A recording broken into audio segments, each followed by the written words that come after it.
It's time for Shawn and Maya in the morning. Quick pitch to Walter, looking for the record, cuts back, he's got it, he's out of it at 25 to the 26-yard line. Walter Payton becomes the National Football League all-time leading rusher.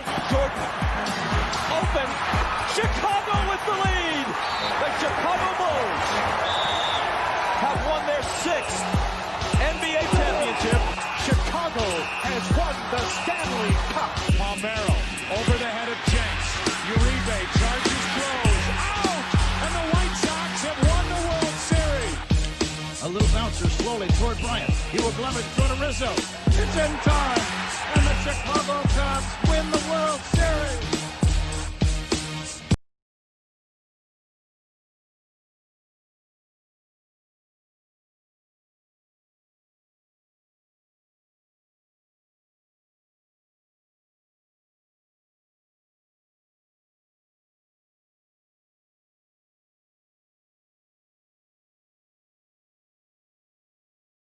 What up? What up?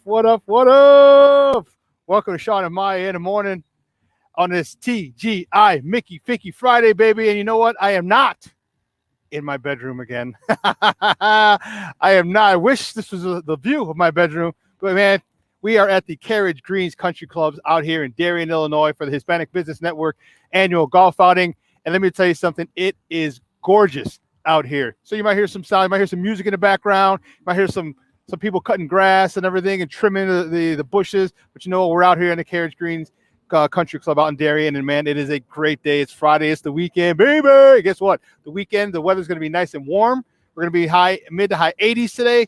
That's what I'm talking about. Guys, thanks for tuning in. Now, if you're watching this on Facebook Live, well, then I guess you found us on Facebook. Now, you can also tweet the show. You can tweet us at SM_mornings, or at Sports Zone Shy. That's CHI, at Sports Zone Shy. Now, if you want to follow me, just me, personally online, want to know what I did? Let me tell you what I did. Want to know what I did? Here's what I did. I made it nice and easy for you folks. Nice and easy. One handle for Facebook, Twitter, Instagram, Snapchat, the Snapper. All one handle at the Shawn Sierra. And there she is. She's over there. She's right over there. She's bouncing. She reminds me of Creed, of Adonis Creed. And I watched that last night before I went to bed, so that's why she reminds me of it. She's my co-host, the co-pilot in this insanity, little savage herself, the one and only Maya Akai. What up, Maya? I'm getting some raisin. I'm predicting I'm at least be 2 shades darker by the time this show is over, because I am like dead smack in the sun, and it's only 9 o'clock. Oh boy, good thing I put some SPF on, because I'm going to need it today. Anyways, I'm excited. We're actually our first live remote in a long time, and we're outside, and it's beautiful. As you can see a little bit more, kind of behind me than what you get from Shawn. So, golf course view. So it's good stuff. So with that being said, make sure you follow me. Remember, I'm user friendly. So right there on the screen at the Sports Chica, Facebook and Twitter. And of course, if you happen to like the gram, you can find me at Maya_Akai. If you do it just for the gram, here you go. You know what? I would be remiss. And we would be remiss if we didn't bring in and introduce our Puerto Rican Swiss Army knife himself. He is the whiz. He is a man behind the curtain. Our guy, Ivan Vargas. Ivan, what's up, Papa? What's up? Good morning, guys. This is beautiful. It's better than my room.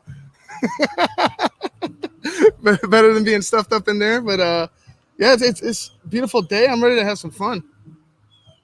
I'll tell you what, this is awesome. I'm gonna have to shift my setup a little bit, because as the sun is rising, it's coming over the building. So Maya, you and I will both be in the sun. So thank God I did not put on SPF. But that's okay. We don't want to blind our viewers.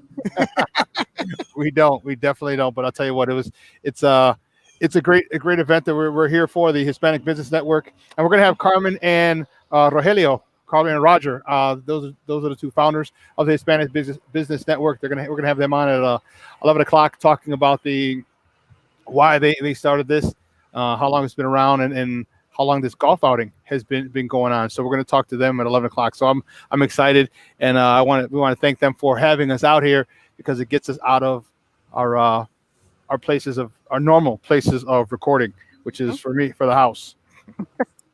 I think for everybody, it's we're following proper quarantine protocol. Oh, definitely. So we're all at home, but but we're 6 feet apart. See, it's all good stuff.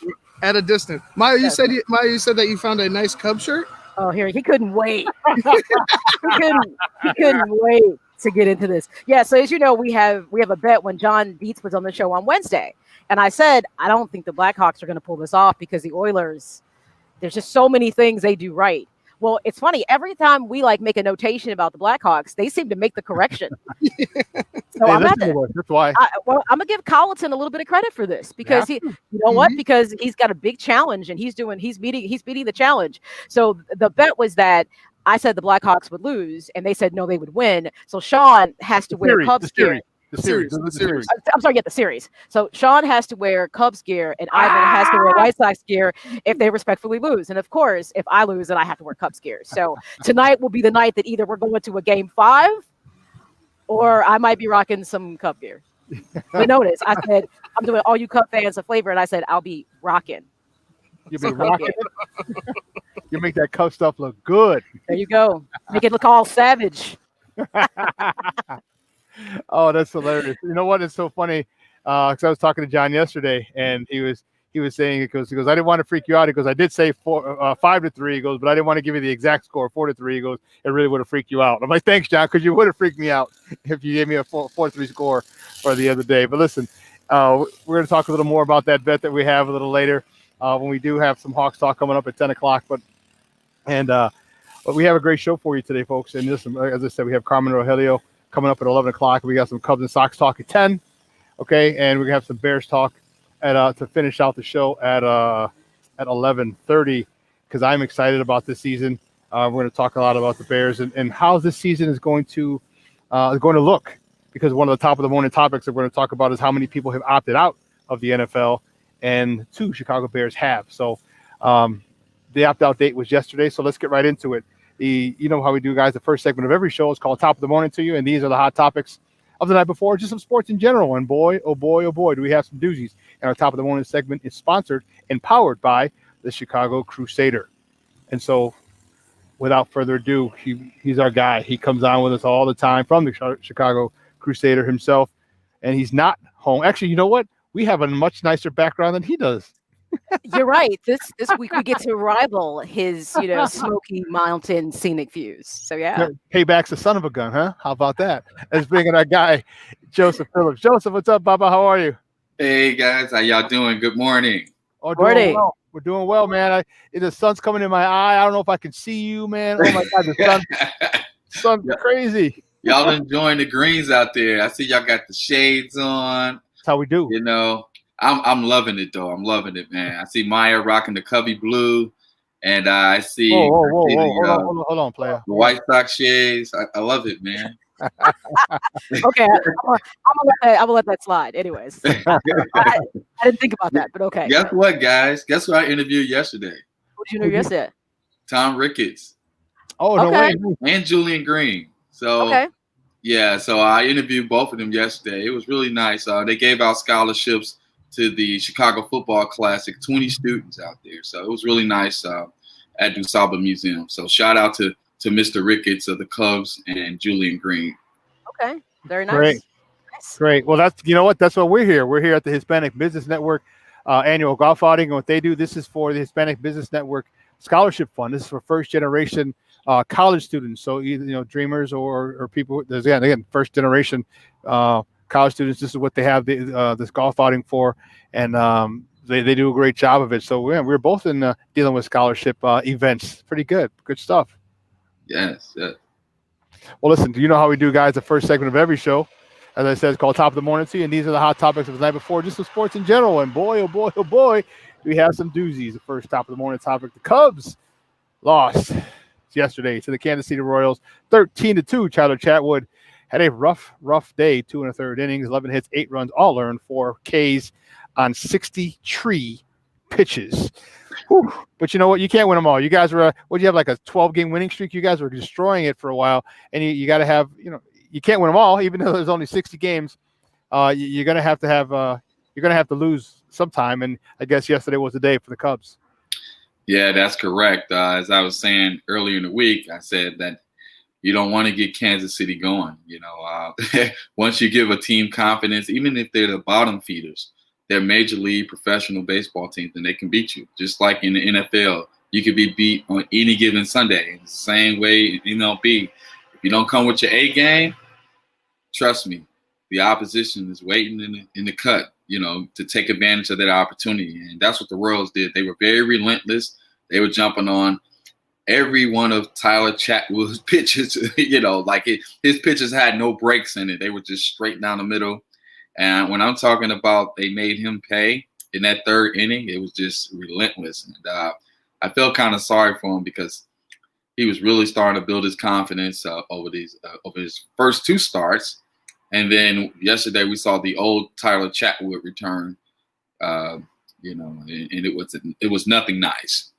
You know what? But it's still, again, you have your good ones and your bad ones, and just as long as it doesn't get consistent, as long as he doesn't have a second bad outing, in 5 more days, and then a third bad outing in another 5 days from then, even the top pitchers in the league are going to have rough days and get roughed up, but due to the shortened season, he just can't, or any pitcher really can't have 2 bad consecutive starts. Otherwise, because that's what, the 6th of your season already within 10 days. Okay, I like the fact. Here's the thing: you're going to lose a game here and there. I mean, that's part of the reality of it. But Chatwood did give us that subtle reminder that I do like to be the crossing guard. I do like to help people get to their respective destinations at times. So we don't fall short of it. I mean, like when everyone was like singing his praises, I'm like, I haven't forgotten last year. I don't have a short-term memory. Right. You want to see improvement, and every pitcher can have a bad game. That was a little bit on the excessive side. But either way, it's just keep in the back of your mind that if there's going to be a weak link in that pitching rotation for the Cubs, it is going to be Tyler Chatwood. Just know that. So don't lose sight of it. But every pitching staff has a weak link. We know that. Everybody in the pitching staff, they're not all aces. They're not all 1s and 2s. You know what I'm saying? So he is going to be that weakest link, and you know that already. Just don't let that weak link break. Don't let that be a repeat performance moving down the road is the key thing. Right. And I totally agree, Maya. That's why I was saying when we're on this winning streak, it's so important that the Chicago Cubs stay humble, and remember that you can be beat any day, so you can't take any plays off. Can't get a high horse. You see what I mean? That's the thing about Major League Baseball. It brings you back down to reality. You could be on a roll, dominating, and then a team out of nowhere can come and just pretty much humble you. And last night watching the game, actually, and I watched some of the highlights, it reminded me of the 2003 Game 6 against the Florida Marlins in that big inning. Like they were so relentless, and Juan Pierre, Pudge Rodriguez, even though he was, doing the steroid thing, but at the end of the day, they had Ozzie on that squad. They were so relentless. They did have Ozzie. That's right. I used to run base like Juan Pierre. Yeah, and Juan Pierre, and Miguel Cabrera, so we didn't even know who he was pitching to.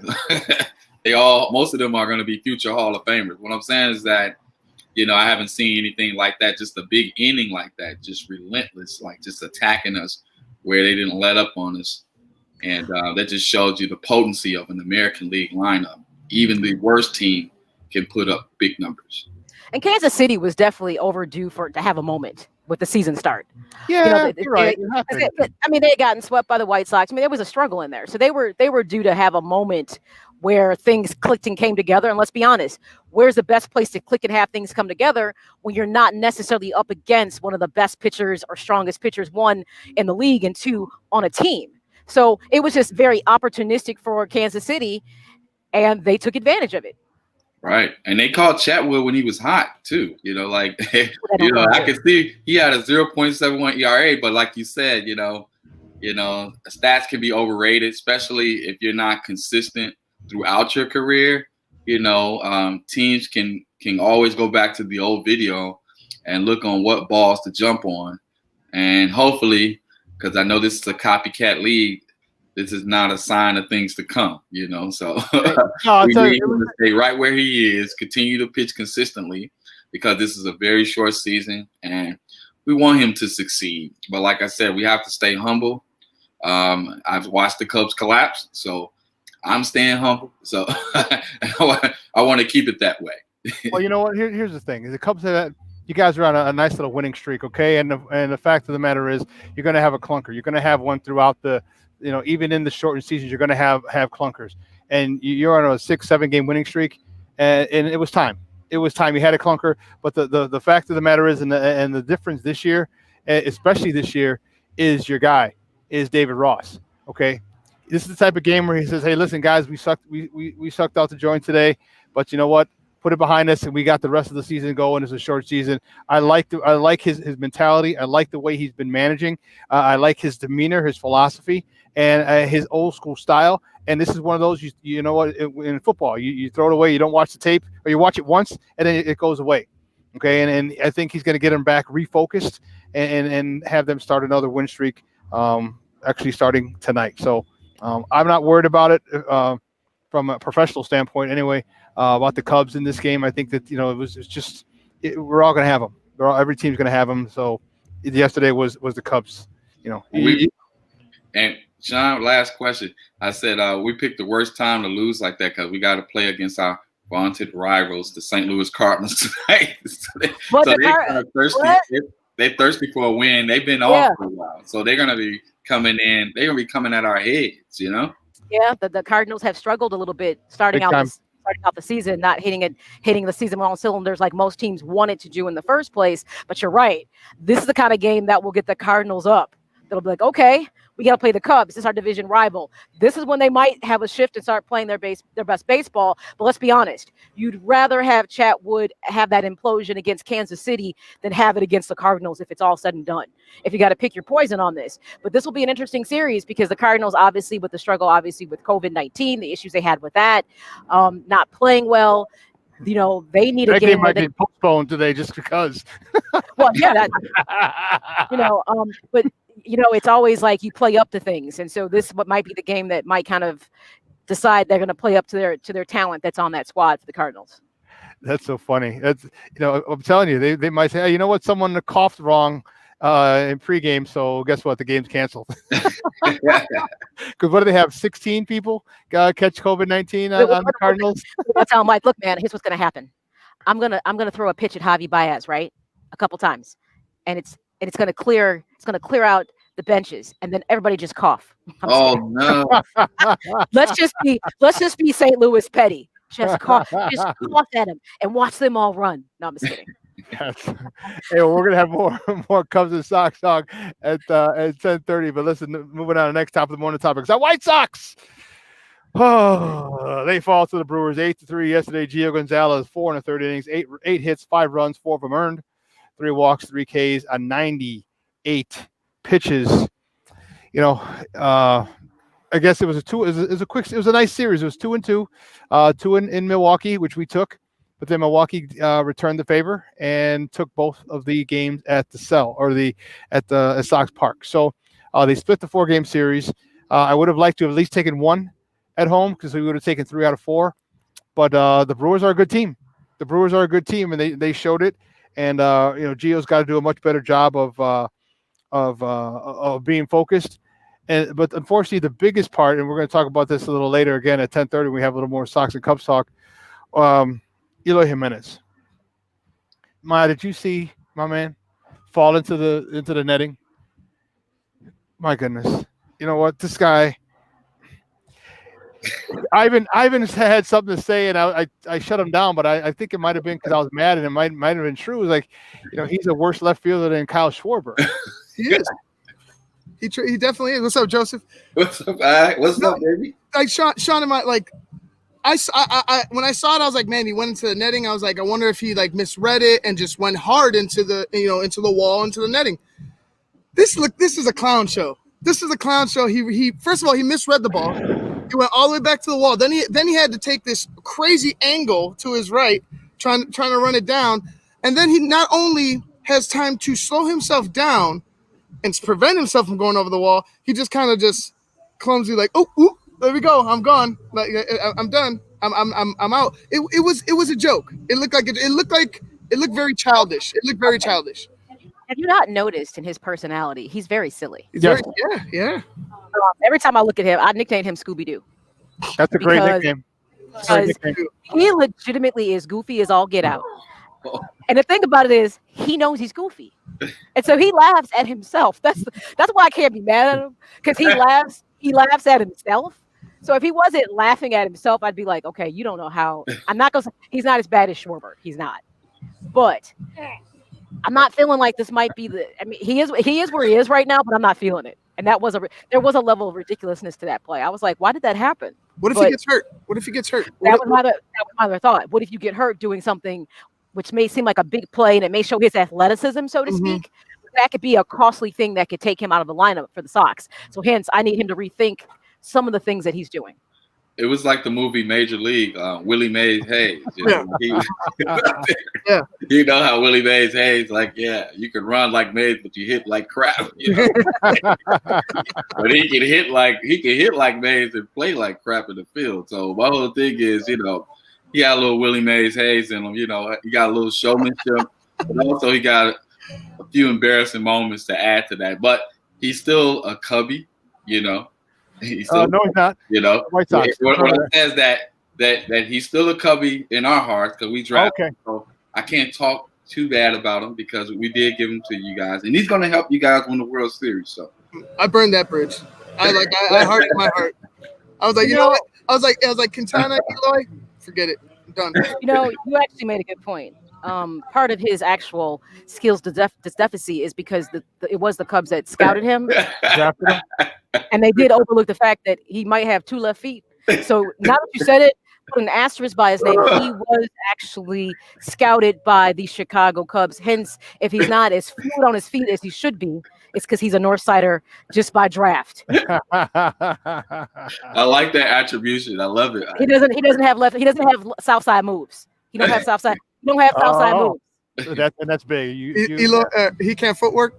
He don't have footwork. He don't have the South Side shuffle. So we're gonna have to work on get him to the left. He like Leroy on The Last Dragon. Could you teach me some moves? We're gonna have to create an Eloy shuffle. It's like to the left, step back, jump. Well, it's got to be in Spanish. It's got to be in Spanish. Izquierda. A la derecha. No, we're gonna do it both. We're gonna do it both. You know what I mean? So we can like blend it all together. Because what'll happen is we'll have Tim be his tutor on this. Oh, Tim will help. Yeah, Tim will definitely help him. So it's gonna be the South Side Shuffle with Tim and Eloy, and he gonna help him get it together. That's what's gonna happen. So you calling Eloy a Latino brother with no rhythm? That's what you're saying? Well, no. It's not with no rhythm. Yes. It's not with no rhythm, but it's like if he's playing to Spanish music, he's fine.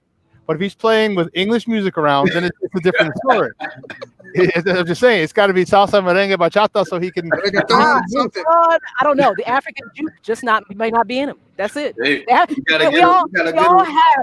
get him with that Jose Lima. The Jose Lima, you know. There you go. Well, listen, moving on to the next top of the morning topic.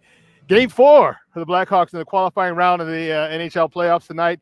Can the Hawks advance with a win? You know what? The Blackhawks are one game away from advancing, and I'll tell you what, I am really fired up about it. Because remember, one of the things that when we talked to John, I was like, man, there's something. Let me tell you, there's something about the heart of a champion.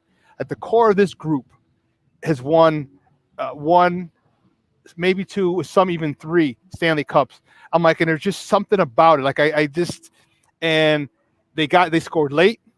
They scored 2 goals within the last 5 or 6 minutes in the last game, and to put themselves on the brink of advancing and almost eliminating Edmonton. And there was just something about them that I was just so enamored with, and I just couldn't go away with. And tonight's going to be a big game. And you might started giving Jeremy Colleton credit, and I have to as well. If he can continue to make these adjustments, and these Hawks still look a little slow compared to the Oilers. These guys are just younger. The legs are fresher. They're younger and they're faster. But man, the Hawks are 1 win away. Can they do it? We're going to find out tonight. Wow, what an amazing game by the captain, Jonathan Toews. Captain. That's right. You guys predicted it, and like we spoke on Wednesday, just the importance of making adjustments as a coach. You know, it really put Jeremy Colleton in a situation where he had to make adjustments. And he actually delivered. Now, I'm not saying the series is over because I believe when we lost game 2, we took on Edmonton's best shot. Remember, I was saying that, now we saw their best hockey and what they can do. Now we can go back to the drawing board and make our adjustments. Now, in this possibly, winning this next game, it's all about killer instinct right here. And one thing the Hawks can say, this core has been there. They know how to finish off teams, and we could probably shock the world. Come on now, let's not. I'm not trying to like. Keep talking there, Joseph. I'm just speaking positive. Good stuff. I know you're talking to the universe. Is that what it is? Okay. You can hear the song in the background. It's "I Got Friends in Low Places." I got I was like, how fitting is that to be playing right now? Okay, don't get me wrong. I am a Blackhawks fan, but I'm being very cautious about this because you're talking about a team. I'm like, you're not even supposed to be here. Okay. We know they can be good, but we question so much about not having the support that Taze and Kane need. You talk about those championship, years when they were the youth movement on the Blackhawks, and they had other veteran players that elevated their game. Well, now it's the reverse because now they're the veterans and they have to elevate the youth that they have. So one thing I want to say, people have to give Corey Crawford the credit. I'm not sure why they continually don't give the man the credit he deserves, but the level that he has played at in this series, considering that the Oilers are amazing skaters, they have 2 of the top scorers in the league. It always has David. Yes, it doesn't matter. The net is he's often being pelted at times, but the bottom line is that overall he has played at such a high level. The thing I think is coming, kind of working this all out, is that we're seeing the likes of getting more support and confidence for those younger players. We got to see Kubalik. To me, Kubalik might be the series thing that may totally take this team to the next level. Not to say he's going to be better than Taze and Kane, but the upgrade in his game, because the kid's got talent, it could be the difference of them winning this series. You got Dash. You got so many pieces that we just need to see everybody give a little bit more than 100%. And everything we've criticized them, I swear to God, every time we talk about it, we talked about the power play. They fixed that. We talk about limiting, obviously we talked about not skating at the speed that the Oilers were. That we saw an improvement. We talked about their defense. We saw an improvement. Now, mind you, we know that Colleton sees this as well. Everyone knows I'm not Team Colleton, but I will give the man respect because he's managed to do something that honestly I didn't think was capable with the team he had. What did I say? Coach Q, he can only work with what you got. And if this is what he can do at what he has, I'm already impressed. And maybe this is what the Blackhawks saw in him that we didn't see. Right. Totally agree.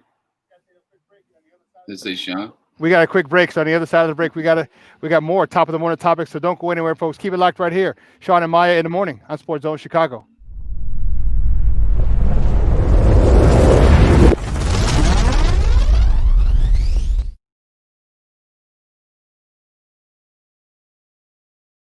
BoomerNaturals.com presents the Sports Flash on 1330 and 95.9 The Zone.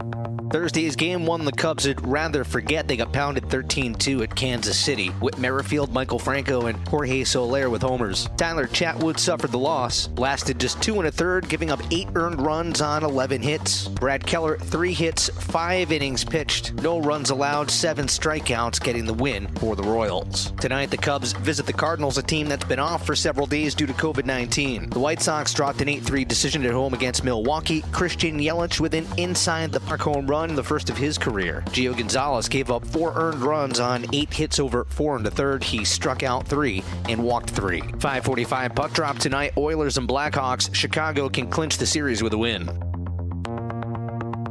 Boomer Naturals, your source for 3-layer protective face masks. Breathable protection for adults and kids. Save 20% with promo code SPORTS at BoomerNaturals.com. Chuck Sanders, that's the Sports Flash, 1330 95.9 The Zone. O'Reilly Auto Parts can help make your auto maintenance easier. So when your car isn't stopping like it used to, our professional parts people will help you find the brake parts and supplies to do the job right the first time. Right now, get 15% off a set of brake vest pads and 2 rotors, plus O'Reilly Brake Cleaner, 2 for $5. Stop by or visit O'ReillyAuto.com today. O'Reilly Auto Parts. Have you wanted to speak a new language, but thought it would be too difficult? Then try Babbel. Babbel starts by teaching you words and phrases that gradually get more complex. Soon, you're practicing short conversations. So in 15 minutes a day, you'll be speaking a new language in a few weeks. Babbel is built around real life. It teaches you practical conversations that you will actually use. Babbel, language for life. Now try Babbel for free. Just go to Babbel.com and start learning a language today. That's BABBEL.com.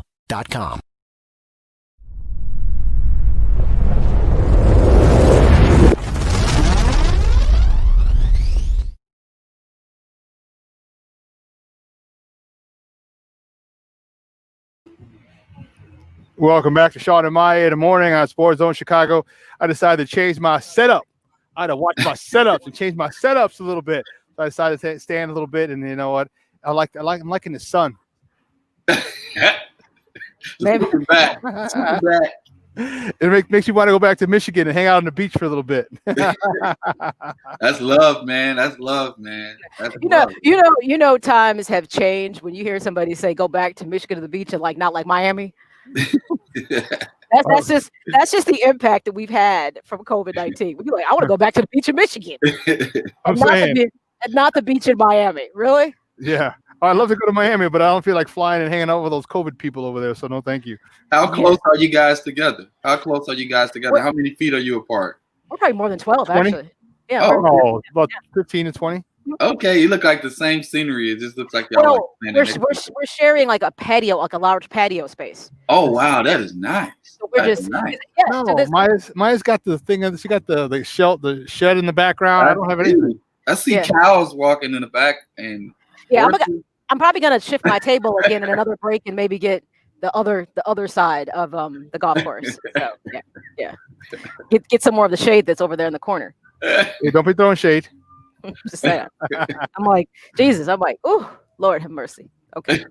Yeah, it's not too bad. It's going to be mid-80s, and by the time we're done, it'll start to get warm. But we're good now. It's 9:30, and I'm already hot because I'm baking. I'm like a little air fryer right now. Oh, that's why they call it a little savage. That's why. Yeah. Okay. Hey, well, listen. The next top of the morning topics: Jim Boylan to stay with the Bulls. Shut the front door.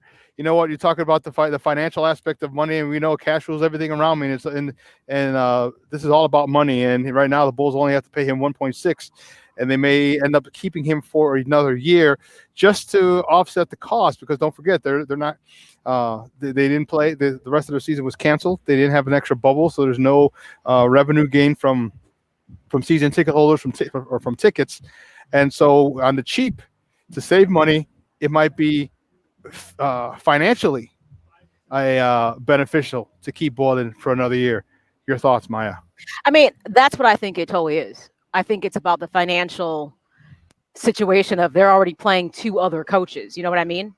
And so I think, why would you fire him? Right. Okay. The season's not going anywhere. So there's no reason to fire him at the moment and have to pay him and then go get another coach. I mean, it's imminent. It's going to happen. They never should have done the extension in the first place. I was anti that extension, but that was done under the obviously, GARPAX, and that ban has been broken up. So now the new regime has to step in and make the corrections on this. And it is sad, which just goes to show you how it was such poor leadership with the organization that right now you're still paying two coaches who are not here, and it could turn into three. That just goes to show you how not only were they poor in their choices in regards to the talent that they often, sometimes would pick in, how they use them, but the people they chose to actually coach them. So if at any point the Bulls plan on being contenders, Boylan's going to have to go, because I can tell you what's already known and is public knowledge is that the team is not on board. The players don't want him. So he's already lost the locker room. So if you lost the locker room, there's no way you can possibly coach the team and have them be successful. Bottom line. So they're going to have to bite the bullet, and they're going to be paying three people at some point. That's unfortunate. Very unfortunate. First, it was Tom Thibodeau. He just got his deal with the Knicks, so he rolling in the dough. Then it was Fred Hoiberg, the mayor. And now it's Jim Boylan. And you got three coaches on your payroll. You got an unhappy roster. Then you got a new form of management that you promised that they will give full control and be able to make decisions. And here we go again. We're back to the old Chicago Bulls. You know, it feels like the puppet and ventriloquist scenario where you already can control it so much, you know. So, like I said, the Bulls got money, you know. They could have took care of that in the offseason and started over new. But like I said, at the end of the day, you know, you have to listen to the fans also. The fans really wanted Boylen gone. It seems like the organization didn't respond. They did listen to the fact that they needed changes with John Paxson and Garth Foreman. But there was one guy left over, and that was Jim Boylen, and that didn't happen. So now they're in a scenario where you're going to hear fans complaining again, you know. We want Jim Boylen out of here, you know. So hopefully, you know, and I'm not trying to call for anybody's job during COVID-19, like I said. I'm going to call for your job. I'm going to call for your job. Because Jim Boylen is going to be okay in COVID-19. He's making enough dough. He's going to be all right. Well, I'm just saying in a way that, you know, he's not the right guy for the Bulls. I'm just putting it out there. Shawn, you're muted. You get Shawn new equipment. Yeah, I got a new toy, so you know I'm playing around with the new headphones. I got to get used to it. I got to learn my setups. But you know what? The fact that Jim Boylen is you know, here's the thing. Well, first of all, when was the last time that Jerry Reinsdorf actually gave a damn about what the fans wanted? Okay, we can go back to Fred Hoiberg. We can go back to Robin Ventura. When was the last time he ever? You know what I mean? So him keeping or maybe influencing the decision. Now, if he's influencing the decision, then I got a real problem with it, because the whole thing was that Arturas Karnisovas was going to have full control over basketball operations. So if he's got full control, if he's got full control and he's keeping Boylen, then I have a question, because the money shouldn't be an issue, because nobody still wants Boylen. The players don't want him. The fans don't want him. That if he's got full control, as they claim that he does, then Boylen should be gone. And if he doesn't have full control, then they're just blowing smoke up our tails, and this is ridiculous. And it's going to be more exactly what you talked about, Joseph. The puppet and the ventriloquist act all over again with a new guy that we were excited about, but thought that it was going to bring some fresh ideas, have control, and for all intents and purposes, he doesn't. You know, it's weird because we seem to be going in circles. We talked about this since I think I joined the show in like October, Shawn. Jim Boylen has this like mentality that he's better than he is. Like he has this like delusion of grandeur that he's like some type of great coach and he's doing a good job, and he clearly isn't. But my thing is, my beef is with Jerry Reinsdorf. Jerry Reinsdorf has the control of everything. We've seen it from The Last Dance to what he's doing right now. Jerry Reinsdorf controls it all. So if you're going to go ahead and you know, revamp the front office, that was much needed, and I can't wait to see what Arturas Karnisovas does if he's not handcuffed. And right now it just seems like Jerry Reinsdorf is handcuffing them in order to save some money, because he made mistakes prior, or the past regime made mistakes in hiring coaches. You know what I mean? So it's like he's gonna have to he's handcuffing them because he don't want to pay that money, and I don't know if that's necessarily right. There's no doubt that it's not right. You can't question. Unfortunately, sometimes you gotta spend and lose money to make money, and more importantly, this isn't about money. To right the ship of this organization and to cash in on the talent you have right now, because there are talent. There's no reason for why this season, for what it's worth, that the Bulls should have been able to be a sorry ass 8th seed. Yep. At the least, I made them an 8th seed, not even a high seed, but an 8th seed. And that couldn't even happen. And the East is weak. And understand, come next year, it's going to be a better league, because, obviously you got Kevin Durant's going to be in there healthy. You may see a couple more players kind of migrate over to the East. So it's going to be a bit more competitive come next season. Mm-hmm. So my thing is, stop lollygagging around with Boylen. Look, I don't care what coaching tree. He's from the Popovich coaching tree, right? Well, he ain't Coach Pop. Yep. He ain't coach. People get real caught up in coaching tree stuff. Mm-hmm. Like, you're not always, this is not like he birthed you. You know, I always say the apple don't fall far from the tree. But here's the thing. You don't have Coach Popovich's DNA, his insight, his basketball IQ to do what he does. Just because you studied underneath him and you coached underneath him doesn't mean that you have his knack for doing what he does. We can say that same thing about Belichick coaching trees and Andy Reid coaching trees. You know what? They're not as good as those people all of the time. And he always hangs his hat on that. But here's the thing. If I was Popovich, you know, Popovich speaks his mind. I call him up and be like, Jim, stop talking about you being part of my coaching tree because you stinking it up in Chicago. So when you decide to get it together and you start actually coaching that team like I would coach that team, then you know what? You can align yourself with me. But right now, you're embarrassing my legacy. Cut that out. Right. And I agree with you. I was covering the Bulls this year, actually. And one of the things I suggested to Coach Boylan was to, you know, try to implement Kobe White into the lineup a little bit earlier. Why? You know they're number 1 draft pick. Why would you want him to get playing time? Exactly. So he kept trying to teach him a lesson. Like, I'm going to develop you. I was like, how are you developing a bench and we haven't developed starters? You know, like you're going to develop the bench first and then develop the starters. I said, that's backwards. I said, first, establish your starters, then let it trickle down. It's like trickle down economics. You know, like you don't want to like economics. Yeah, exactly. you don't want to do that, and he paid for it. Actually, like you said, the Bulls should have been an 8th or 7th seed because they underachieved. You know, now we're talking about this again, and a lot of the players are really ticked off because I was there in the locker room.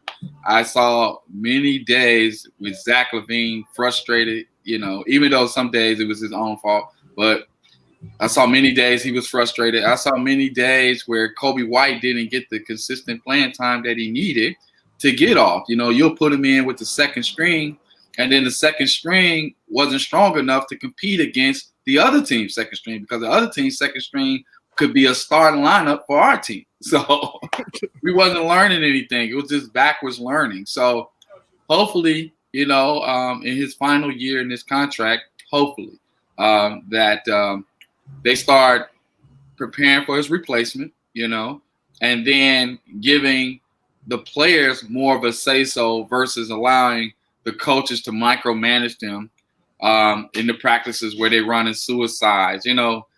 We're talking about a guy who wanted them to punch in. Like they were punching in on the clock. Like they got a regular job.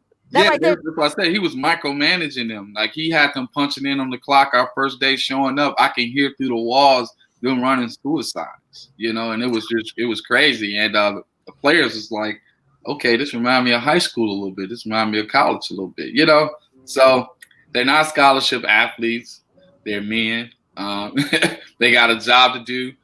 You don't have the leverage. The players have the leverage. And at the end of the day, this is not it's not McDonald's or Burger King. Okay, you can't have it your way. So, Shawn, Maya, Joseph, this team is not making the playoffs next year. It's not. No, not if you keep this Joker, and not if you keep this guy. And the thing is, the players don't want him. The players don't want him. Okay, the fact of the matter is, Lauri Markkanen had a huge regression this past season, and I thought with the bringing on of our Arturas Karnisovas, that would want to keep Lauri here, and 2, kind of get him rejuvenated. Okay, to play for this organization because he's one of our key guys. He's one of the key guys, and when he regresses as bad as he did this year, okay, underneath the tutelage of Boylan, something has to be examined big time because you have Zach LaVine who's one of our big 3. Zach LaVine was going to be one of our big 3. Right. Lauri Markkanen was going to be one of our big 3, but now he's regressed. So do you still trust? What are you saying about Lauri? What are you saying about him? Like you don't care about his development? Because if you don't have to trade him, because this guy isn't going to be doing us any kind of good if you keep him here with Boylan. Because 1, he doesn't like him. So 2, his heart isn't going to be into it. And now we have a guy who's super talented and can play basically 2, 3, 4, or 5. And now we're not going to get the max effort out of him because he just doesn't like the coach. Not a big fan. Not smart on the Bulls' part. Hey, Shawn, just to add to what you're saying, not just Boylan who was making mistakes, the analytics team, guess what they told Lauri Markkanen? They told him, don't shoot any more 3-pointers, okay? We want you to shoot all 2-pointers. So come right inside the 3-point line and shoot there. So he'll stop at the 3 and take a dribble and then go to the 2-point line and shoot the ball. And he was missing like consistently, So they took that part away from his game and they made him hesitant and it bothered his confidence. And I was like, why are you deconstructing his game? It was nothing wrong with his offensive game, Only thing he needed was just some help defensively, And they were trying to make him out into this player. It was just they were tinkering too much with him. Like they didn't have to do that, No, they didn't. And here's the thing with Lowry, because the NBA is not very, tough. Okay, I personally would love to have Lowry down in the post. Start him off in the post. All right, get somebody in foul trouble. Get one of those big guys who's guarding you in foul trouble. Okay, because you lived in the weight room. Remember, even though he got hurt the last 2 seasons, he came back yoked. He came back like he was eating that iron. And I'm like, oh yeah, I like what I see. So then I'll put him in the post, have him bang down low, get 1 or 2, draw 1 or 2 cheap fouls on the other guy, and then now you pull him out. Because now these big guys can't cover him out on the wing. So now they already have a foul or 2, and now they have to guard him out on the wing, and when they can't. So now they're going to let him go by, or 2, they're going to get a cheap foul. So now you got to bring in the backups. I mean, it's not rocket science. Okay, it's not. Yes, it is for Boyle. Apparently to them. The Bulls, it is. It's rocket science to them. Not to the rest of us, it's not. Yeah, and that's a shame because Lowry. I would love to see Lowry just go to work and be a superstar, not a star. I want to see him be a superstar where you can't guard him. You want to guard him? Put him in the post? No problem. You think about it. Everyone, look at all of the attention, and rightfully so, that Doncic gets. I mean, look at the guy's game. Mm-hmm. You don't look at Luka and go, that's hype. You're like, this kid legitimately can play inside-out basketball. He could get in the post. He could be dirty. He'll take it to you. He will flush. He'll step out. He'll do a 3. These are Euro players, which means the dimension of their game is not like American basketball. They have the ability. It's like their bigs can finesse. We saw that with Nowitzki for years. You know what I mean? That he can shoot the 3. You know what I mean? They may not always be the strongest post players, but I'll be honest, with Luka and obviously with Lowry, they have the ability to get gritty in the post because that 1 year that Lowry spent in U.S. college basketball kind of gristled him a bit. It taught him how to play that post.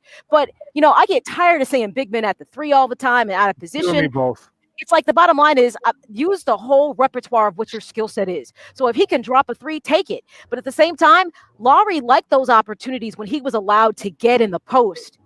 He enjoyed those times, and they took so much of his game away. So I hate to tell you this, it is rocket science, science for Chicago basketball, the Bulls, because they want everyone to do what they're not naturally supposed to do and think that's the norm. Right. That's exactly right. And it's similar with the Bears. They always trying to get guys to play positions that they were never designed to play. Just like they try to turn Kobe White into a point guard, and I'm just like, just let Zach LaVine handle the ball and let him play off the ball. And then I suggested that the starters should be, and they would have made the playoffs with this team. They could have had Zach LaVine, Kobe White. They could have added in probably Denzel Valentine because he's skilled, even though he got into the doghouse with Jim Boylan earlier this season. They kept benching him, but he was one of our most skilled players. He's a little slow, but he's very skilled. He could put the ball through the basket. Then Lauri Markkanen, and then maybe Wendell Carter Jr.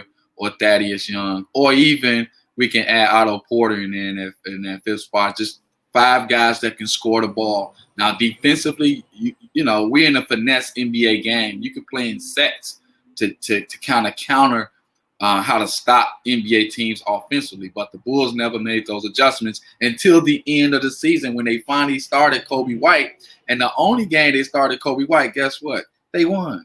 Okay? They won.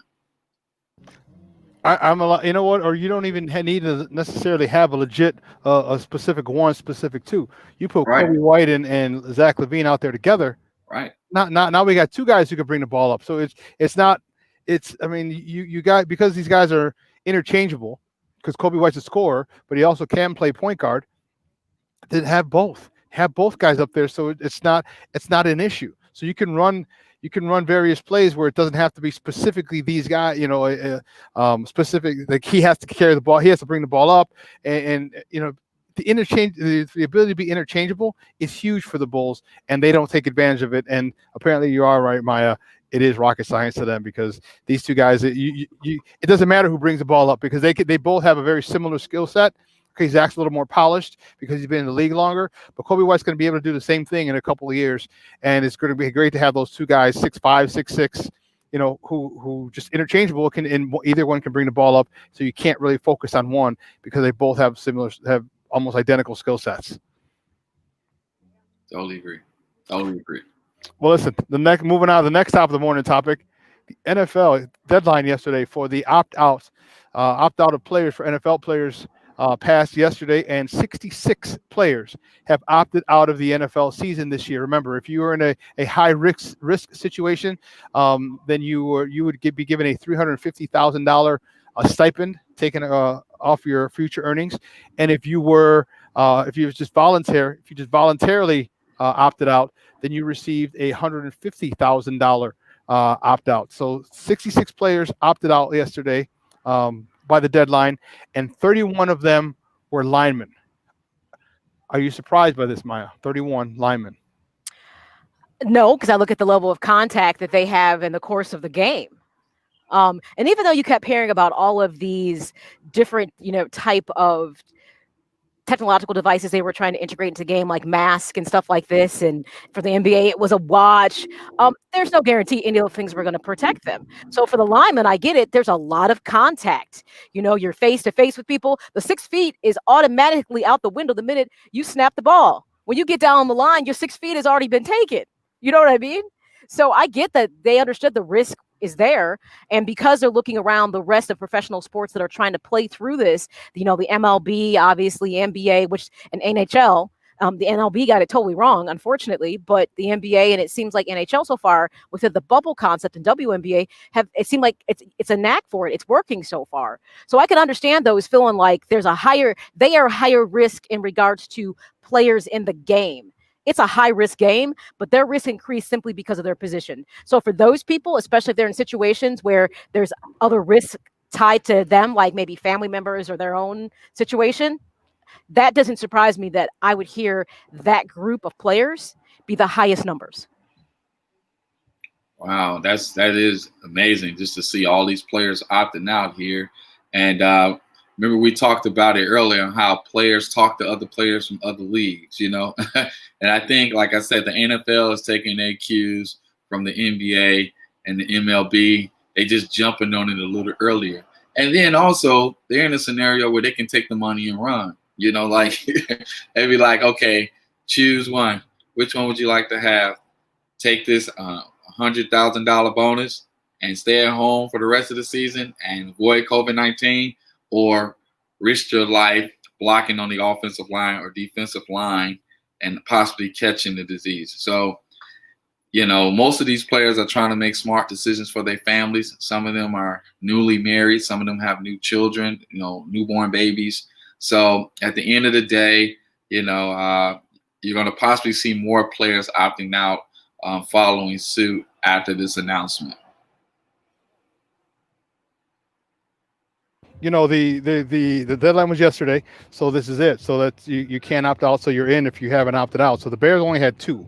So the Bears had Eddie Goldman. They're highly underrated, one of the best nose guards in the National Football League. He opted out, and also their safety Jordan Lucas.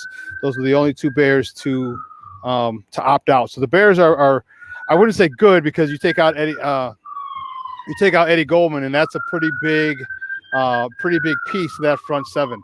But I'll say I'm gladly there's only 2 people, 2 of the Bears that opted out. But he's going to be a big boy to fill, literally and figuratively, with him gone. Yeah, that's true. Couldn't hear you. Oh, you couldn't. One of the things that I think is key is that Akeem Hicks is still in the mix. You know what I mean? Mm-hmm. So it becomes the opportunity for other players to step up, and there's going to be a lot of players, I think, that new names, new talent will emerge. But when you are when you have someone like Akeem Hicks, he tends to make everything around him better, so to speak. So whoever's the next guy up in that role knows that he's not stepping into a position where he's going to be left on an island by himself. When it comes to the Bears defense, you're not on an island by yourself. It's stacked with talent. You know what I mean?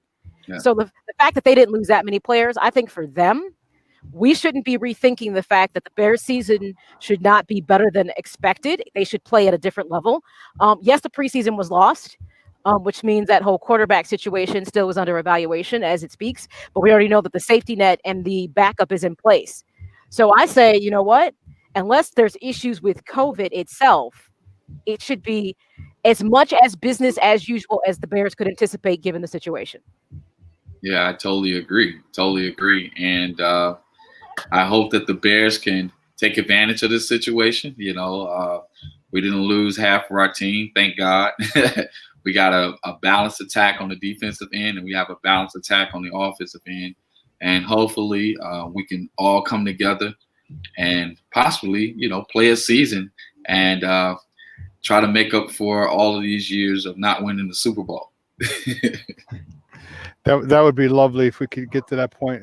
We still have there's still a few teams in the NFC that are pretty big stumbling blocks, but I think we have a defense that's there. We just unfortunately the position that is most in question is the most important position in all professional sports, and that's the quarterback position. So hopefully that can take shape soon. I don't know if, you know, and it depends on who you talk to. Like, people say, okay, it's Mitch's job because Mitch had it, and he was able to work out with these receivers in the offseason while Nick Foles wasn't. Other people say, well, Nick Foles was brought in and he's going to be the starter. So it all depends on you know, and both you can argue both sides legitimately and have good points, but we don't know. So the bottom line is, when you have two quarterbacks, it means you don't have one. That's literally the bottom line. So is Mitch going to start, and then we're going to wait for him? You know, I know, Maya, we talked about this before. His leash is going to be short. Oh, yeah. His leash is going to be real short because of Nick Foles being a Matt Nagy guy who's very familiar with the system. So does Mitch start, or do they just say, hey, the heck with it, we just want Nick to start? I don't know how it's going to play out, but I think we can probably bank on the fact that Mitch is going to start. Mm-hmm. I say that Mitch he starts, but it's a really short leash. We said I'd give it a max of maybe 2 games, and if he looks out of sorts, not playing good, he's out. But I think that just based on the fact that Ryan Pace doesn't want to totally seem like a loser for drafting him and passing up two of the best quarterbacks, obviously, in the league right now, young quarterbacks, they're not going to just write Mitch off so easy to go right to Foles. To me, that's the political side of this. Doesn't matter if he's not the better of the two. The politics of it says that Mitch starts and he loses the job and Nick steps in. Well, the thing is, for me, and you're absolutely right, Maya, I think if Mitch doesn't fix himself, Ryan Pace is out of a job anyway. And if Ryan Pace doesn't have a backup like a Nick Foles who could come in and competently run this offense, you know, the Bears waits another season and you still get fired. So it's like, you know, going ahead and making Mitch the starter, it plays to your decision for drafting him, but it also, you know, at the same time, that short leash, I'm thinking, like, I'll give him a half if he's 2 picks within the first half of the first game, he's gone.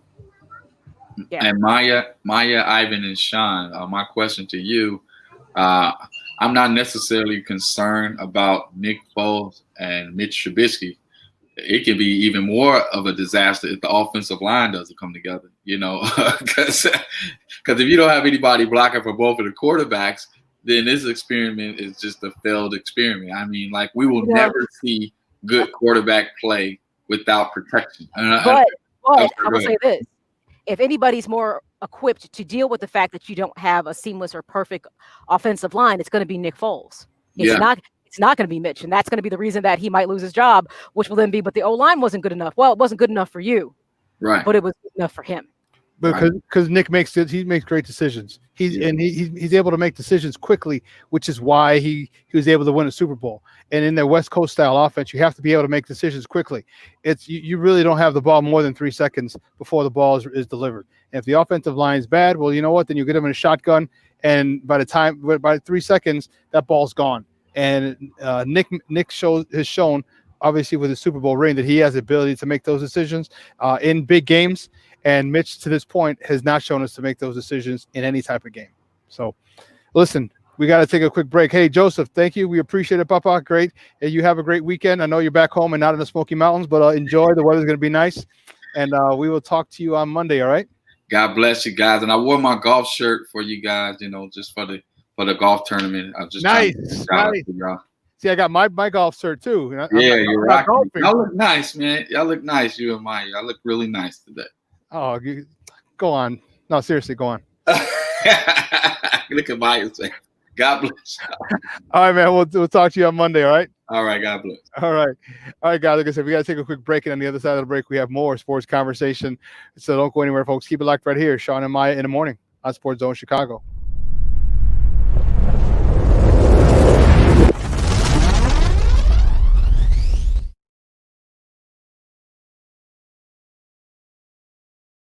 BoomerNaturals.com presents the Sports Flash on 1330 and 95.9 The Zone.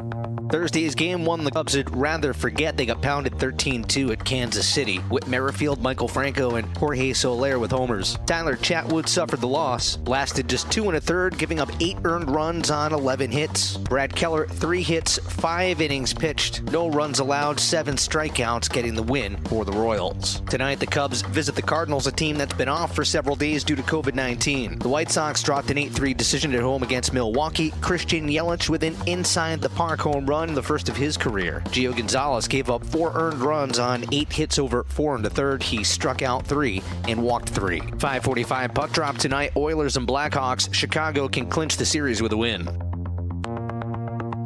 Boomer Naturals, your source for 3-layer protective face masks. Breathable protection for adults and kids. Save 20% with promo code SPORTS at BoomerNaturals.com. Chuck Sanders, that's the Sports Flash, 1330 95.9 The Zone. O'Reilly Auto Parts can help make your auto maintenance easier. So when your car isn't stopping like it used to, our professional parts people will help you find the brake parts and supplies to do the job right the first time. Right now, get 15% off a set of brake vest pads and 2 rotors, plus O'Reilly Brake Cleaner, 2 for $5. Stop by or visit O'ReillyAuto.com today. O'Reilly Auto Parts. Have you wanted to speak a new language, but thought it would be too difficult? Then try Babbel. Babbel starts by teaching you words and phrases that gradually get more complex. Soon, you're practicing short conversations. So in 15 minutes a day, you'll be speaking a new language in a few weeks. Babbel is built around real life. It teaches you practical conversations that you will actually use. Babbel, language for life. Now try Babbel for free. Just go to Babbel.com and start learning a language today. That's BABBEL.com.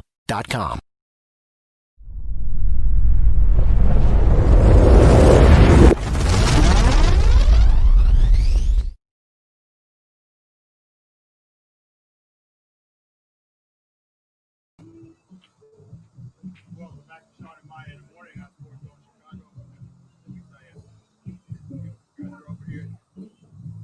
Chicago. You're still muted. The new toy. I tell you, the new toy. I got to get used to it. Welcome back to Shawn and Maya in the morning on Sports Zone Chicago.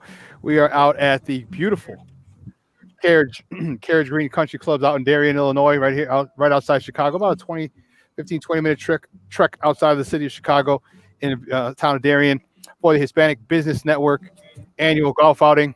It is all the proceeds for the Hispanic Business Network outing go to the Hispanic Business Network Scholarship Fund that goes to first-generation scholarship recipients.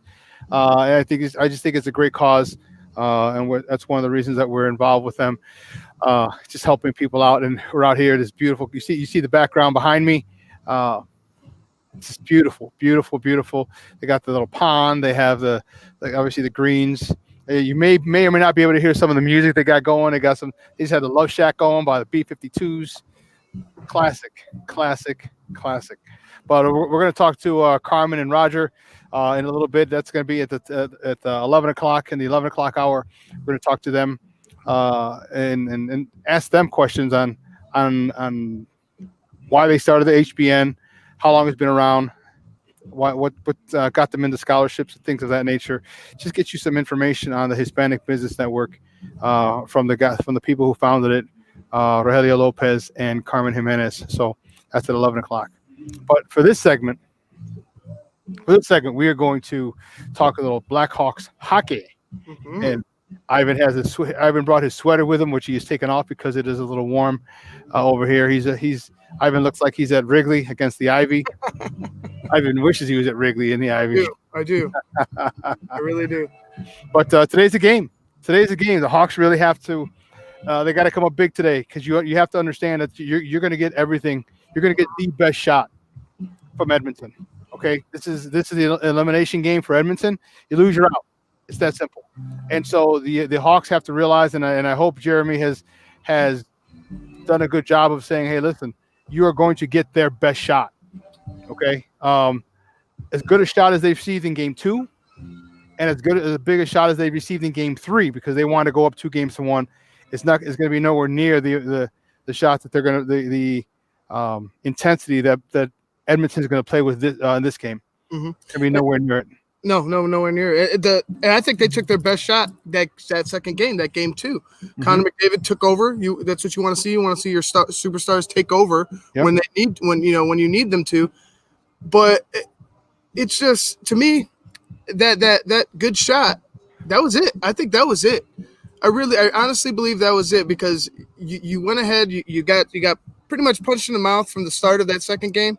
Then you came into the third game, and just like our guy John Dietz said, it was he darn near predicted the outcome. They were down. They found themselves down. They came back, and then they came back again to win it. At the end, that takes a lot. That's a lot of skill. That's a lot of pressure. That's a lot of leadership, because these guys are all young. All these guys are young. So you got guys that don't have any type of playoff experience, and you could see that the experience of the core is rubbing off of the younger guys. Part of in Edmonton is very, Edmonton had the second best defense, the second best power play. Not power play. Man advantage, disadvantage. They had one of the second best skill team, special teams in the NHL. Their power kill is what it was. Mm-hmm. Second best in the NHL. So, truth be told, the Hawks really should have had more goals. But the fact is, Edmonton was number 2 in penalty kill, in the regular season. And I'll tell you what, if they weren't, because it could have been a whole different story. Because the Edmonton Oilers were taking just terrible penalties. There was a point where I want to say it was like almost six minutes of power play hockey for the Blackhawks, and it was a penalty. As soon as the penalty, they went to even strength. A few seconds later, another penalty on the Oilers, and as soon as they went to full strength, a minute or two later, another penalty on the Oilers. They were making some dumb mistakes, and then you can see that was in the second period, and you can see in the third period. Their coach had told them, hey, listen, ease up, stop taking these dumb penalties. And you could see the intensity. I don't want to say the intensity, but their aggressiveness was taken away from them a little bit by their coach, because they didn't want to get, obviously continue to be shorthanded. And the Hawks just weren't able to capitalize. I want to say in the 6 minutes or the 6 power plays, they had 7 shots on goal. You can't give 7. You got to have 12, 14 shots on goal, and the rebounds. You have to have 12 and rebounds and continuing to keep the pressure on them. Yeah, you have to. This other team is a team that scores a lot. This other team in Draisaitl and McDavid, these 2 guys are the top 2 scorers in the league. So you have to keep pressure on them. You have to score when you have a man advantage. And the Hawks were able to score when they had a 2-man advantage. And the thing is, they've got to put the pressure on. They've got to put the pressure on, and when they get a man advantage, I understand that Edmonton was the number 2 team in penalty kill, but that doesn't matter. The fact is, we have scorers, we have snipers, we have very potent offensive players, and guess what? If you're also on the penalty, guess what? Connor McDavid and Draisaitl are not on the ice. They're not on the ice. Okay, they're not penalty kill people. They're power play. They're 5-on-5, and they're power play people. So, the Hawks got to continue to skate well. Kirby Dach has been doing a great job. Again, I like him as a rookie. He's only going to get better and better and better, and he's getting some invaluable playoff experience. But for me, the biggest thing is they got to come out in game 3. The Hawks were able to come out with and score first. Okay, that was to me that was huge. To me that was huge. All right, they both games 1 and 2, they'd gone down early. One was 2:34 in the first game, and then I think in the second game was like 30 something seconds in. So, and all of a sudden now you're behind. You're behind the 8 ball. So, I'll tell you what, I liked the fact that they came out and scored first, and I'm really happy that they were focused, and that goes to Colleton. That goes to Colleton getting his team ready, because if he's going to get the blame when they don't look ready, then he's got to get the blame when they do look ready. You're right, and they look good. They look good. That last game, they look really good. Colleton it didn't seem like he needed to say much to get them motivated. And like I said, going down late, you could have that team with how young they are. They could have easily collapsed. And they didn't. They came back. They fought. They rebounded off of mistakes. The kid Highmore came in, horrible turnover in his own zone, leading to a goal. Came back and replaced that goal, and I think that one might have been part of the game winner. I'm not sure, or he might have assisted on it. Something to that effect. The one that tied it. But you could tell that these guys they're buying in. They're buying into whatever Jeremy Colleton has been selling. One of the things that I said is, superstars have to step up. My captain has been really led this team. Hence the reason he's a captain. And I'll tell you what, Kaner has played well. But whenever you're in a situation like this, you have to have some fringe guys. You have to have some no-name guys who step up. You have to have some third and fourth line guys who really make an impact. Guys you aren't expecting, who the other team isn't looking for, and they have to make a play. We had Highmore make that play at the end. And so you start having people like that, and now in addition to the superstars that are making plays, now you have the third and fourth line guys making plays, and that's a tough deal to come back with. And I don't know who. I don't think the Edmonton Oilers can do it, but it'd be tough for anybody to come back when you start having third and fourth line guys start making plays and scoring goals. Then that's a really, really big, really tough scenario for any team, because it's bad enough, with the Hawks' first two lines. We got some studs, that. We got Taves, we've got Kane, we've got DeBrincat, we've got Saad, we've got Kubalik. Even this year is really starting to light has lit the lamp. So when you're in your first two lines, we're set. But when you start getting the third and fourth line guys lighting the lamp, that really, really, really does a number on a team, because you're not expecting those third and fourth line guys to be productive or light the lamp. And if you are, that's gravy for the team that's scoring, and that's a real big pain for the teams that are on defense. No, you're right, and just keep it up. They're skating with some speed. They're not some of the penalties I would say are dumb. Some of them that they take are like, oh, come on, man. Like you're in a position where you've either, and it's happened a few times, where they're either down one or they just came back and scored a goal to make it even or get closer, and then they'll go ahead and give up a dumb penalty. And now a very talented Oilers team is on the power play, and you just, you know what I mean? You just did something good, then you go do something bad. It's like we see the Hawks flaw, all the Hawks flaws. Kind of, they're not rearing their head, like they're not it's not obvious. They're not just terrible out there, but the little things in certain scenarios and important times, they end up having these lapses in I guess focus. I want to say discipline. I would agree with you, and that's got to stop. You can't do that when you have the top two scorers in the league on the opposing team. You cannot turn the ball over or the ball. You can't turn the puck over, especially in your own end. You can't. I mean, if you give it up when you're in their end, okay, fine. I'll take that as opposed to turning the puck over in our own end, okay, because that leads to quick goals. That leads to one-on-one with Corey Crawford. Okay, that leads to bad news. And God, I don't want Draisaitl or McDavid to have any more one-on-one shots with Crawford. Okay, I just don't. That's like putting Kane one-on-one with a goalie.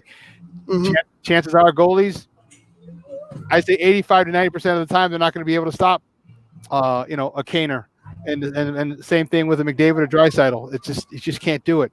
So the Hawks defense has to play much better. They've been playing pretty good. Not great, but they've been playing pretty good. I need them to step it up. And again, you're going to get their best shot. Edmonton does not. Obviously, they don't want to lose. They realize if it's win or go home for Edmonton at this particular point. So, or I guess stay home, not go home, but win or they're out. End of story. So you're going to get, when you have someone's back against the wall, they come with everything they have, and the Hawks have to be ready for it. And again, that's something about the heart of a champion.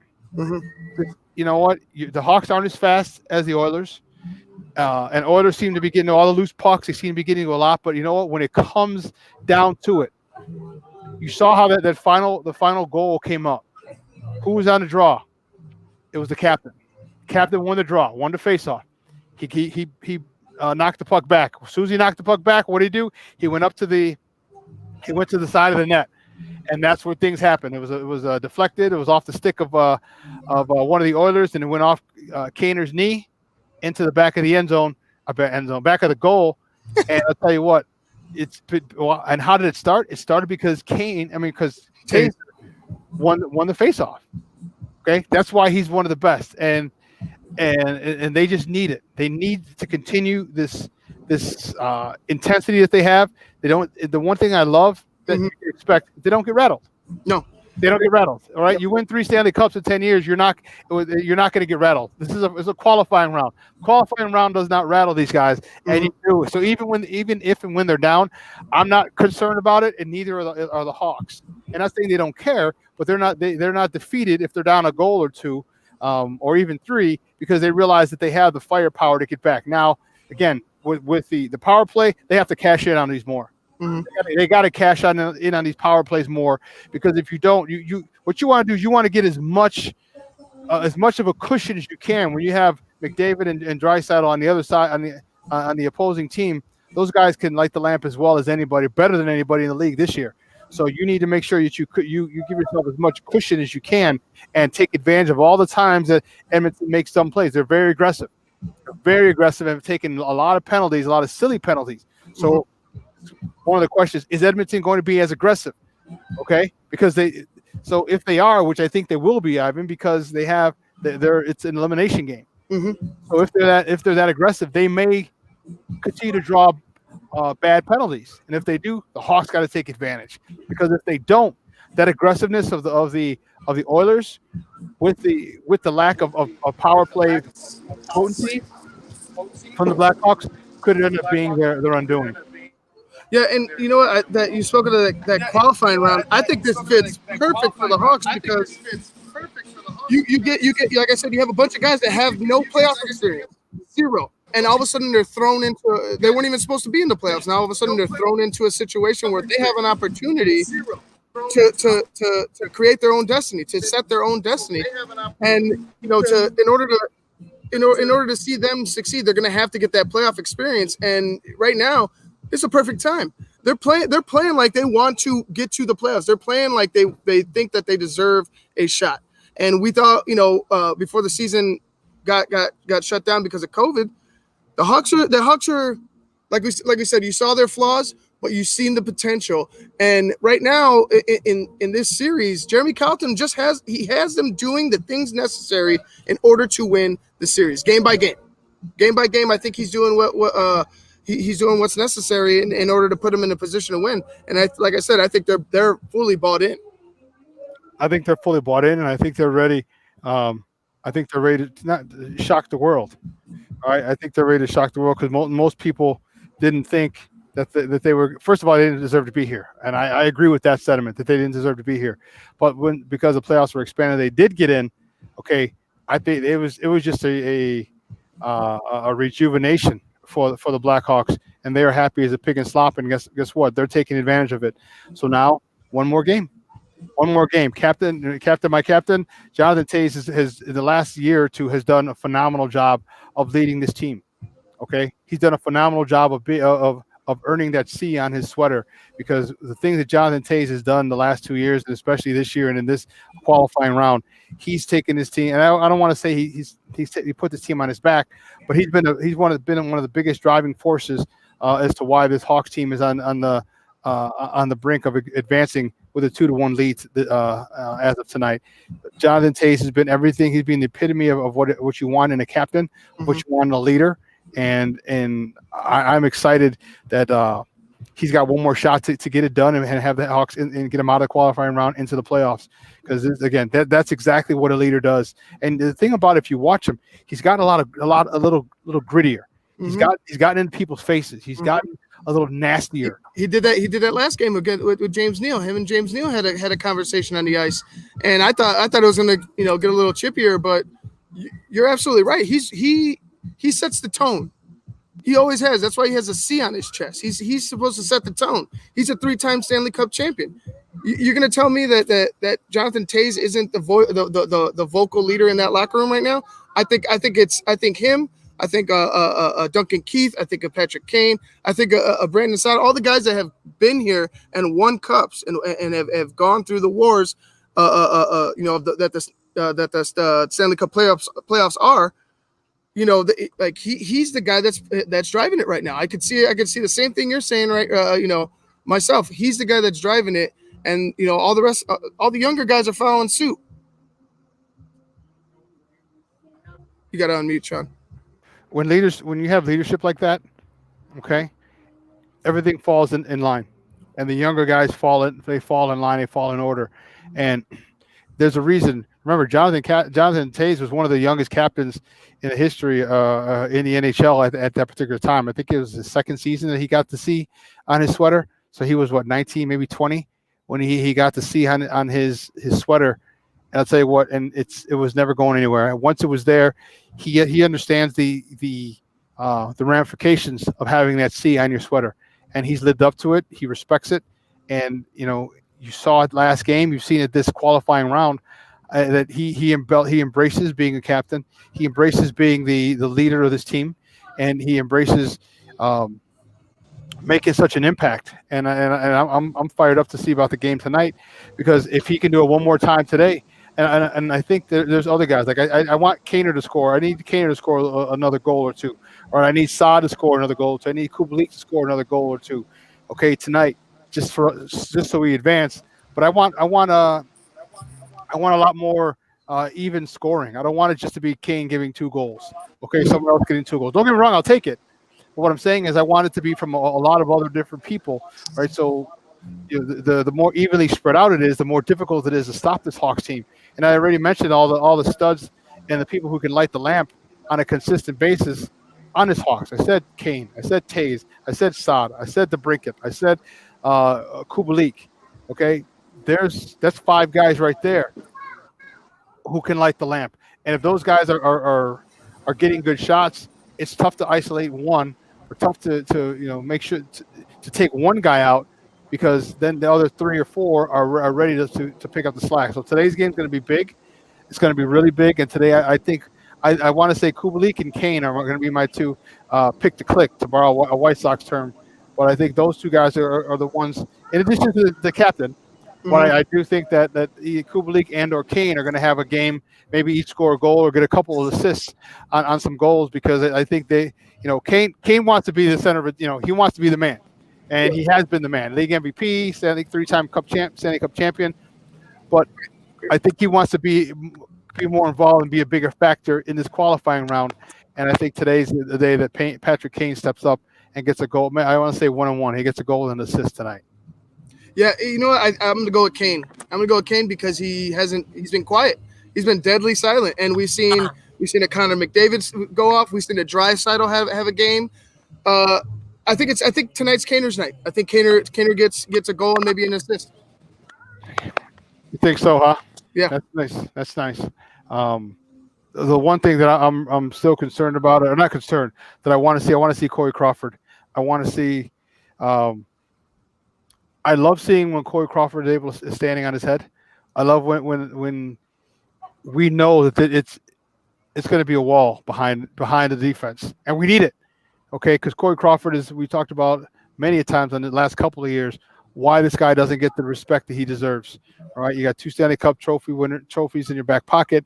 Never won a Vezina trophy, which to me is unbelievable. I can't even fathom why he's not been considered one of the best goalies of in the season the last couple of years even back when he was winning cups, especially back when he was winning cups. So I really expect a great game from Corey Crawford. I'm expecting him to have that one time, that Corey Crawford game, and stop a couple of shots. He's been doing great to this point. He's been doing he had a couple of stops on Draisaitl and McDavid last game. There was a Draisaitl one that was literally point blank. We turned the puck over again in our zone, and Draisaitl had a shot and Corey stoned him. And those are the types of plays as to why the Hawks won 3 cups, and Corey was between the pipes between 2 of them. His ability to do that, because most goalies, when you got a Draisaitl or a McDavid or a Kane, one-on-one after the puck's been turned over and it's me and you, most goalies don't have a shot. And Corey Crawford was able to stone him, turn him away, and kind of get the puck out of. They were able to get the puck out of the zone, and they're going to need another huge game from Corey Crawford. I fully expect that first period to be. I expect it to be like a just chaos, just chaos. The Oilers are going to be flying. You have to expect that they're going to be flying, and you have to be prepared for it, because if you get caught backpedaling, in a sense, if you're the Hawks, I mean, what leg do you have to stand on when it comes to the second period? If you get blitzed and let's say you give up 3 goals in the first, well, that's a tough hill to climb, especially if Edmonton has the momentum, knowing that this is an elimination game for them. Edmonton is, again, they're coming out, both guns are blaring. They need to. They're trying not to get eliminated. So Corey Crawford's going to be huge, but I would really like that defense. I need to play the Cuckoos. I need obviously the Duncan Keith, but I need the other defensemen. Everybody has really got to play 200 feet. You've really got to play both sides of the ice and really help Corey Crawford, because you understand, if you can withstand that first period, I think the Hawks will be in a really, really good position. Either if they're down 1 or tied or even up after 1, then I think it's going to be. Then the Hawks are in a great position to win. If for whatever reason they're down more than 1 after the first period, it's going to be a tough road for this Hawks team, and I hope they're able to maintain and keep it close. Because if you keep it close, if it's kept close, you see what can happen. You see what the Blackhawks can do. I told you, the heart of a champion. There's nothing, you can't measure the heart of a champion. There's something about a team that's been there before and done it that you have to watch out for. You cannot count them out. And you saw that they did it in Boston a few years ago when it was in 17 seconds, the 2 goals. Well, guess what? They did it in 6 minutes in the last game, and they can do it again tonight if necessary. So I want to see these guys really come out. I want to see Carlton coach one of his better. It's going to have to be his best game to this point. And if the Hawks stay around, watch out at the end, because you see what champions can do when their backs are against the wall, and these Hawks are champions through and through. I think they come into this with everybody knowing everybody, Shawn and Ivan. So it's about whoever brings their A game when it's all said and done. To me, I think that's the difference maker in this situation.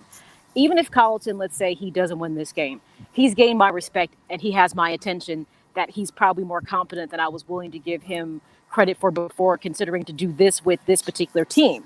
So I say, you're right.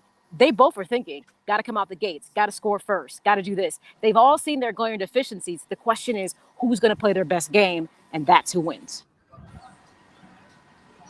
Can the Hawks withstand this initial flurry from the Oilers, because it's an elimination game? Like I said, if they can, I think they have a good shot. If they can't, well, we'll see you in Game 5. Yeah. But if they can withstand it, like I said, if they come out of that first period down 1, maybe 2, no more than 2. But if you come down, the worst I say is 2 goals after the first period you're down. But if they're tied, or God willing, the Hawks up 1, you know what? I think they might be able to take the life or the oomph out of the Oilers. Not saying they're going to quit, but I'm not saying you could. But there's a difference when you know you're kind of defeated and you got it, and when you actually feel like you have a chance to win. That's a completely different feel. And if the Hawks can go up, can withstand that initial onslaught and take the lead in the second and later in the game, I think Edmonton might I'm not going to say full, but I just think they might be defeated, which is exactly what the Hawks want every move. And then we get to see Maya in a couple of nice Cub shirts. I hope you guys went out and purchased your gear and don't write it off so quickly. Anyways, I anticipate, like John Deet said, there's going to be a Game 5. I just have a feeling. Well, we'll see. We'll see. I know I haven't purchased mine yet because I have toilet paper at home, but we'll see. Low blow. Well, listen, we got to take a quick break. On the other side of the break, we're gonna have some baseball talk. So don't go anywhere, folks. Keep it locked right here. Shawn and Maya in the morning, coming to you from the beautiful Carriage Greens Country Club in Darien, Illinois. Shawn and Maya in the morning on Sports Zone Chicago.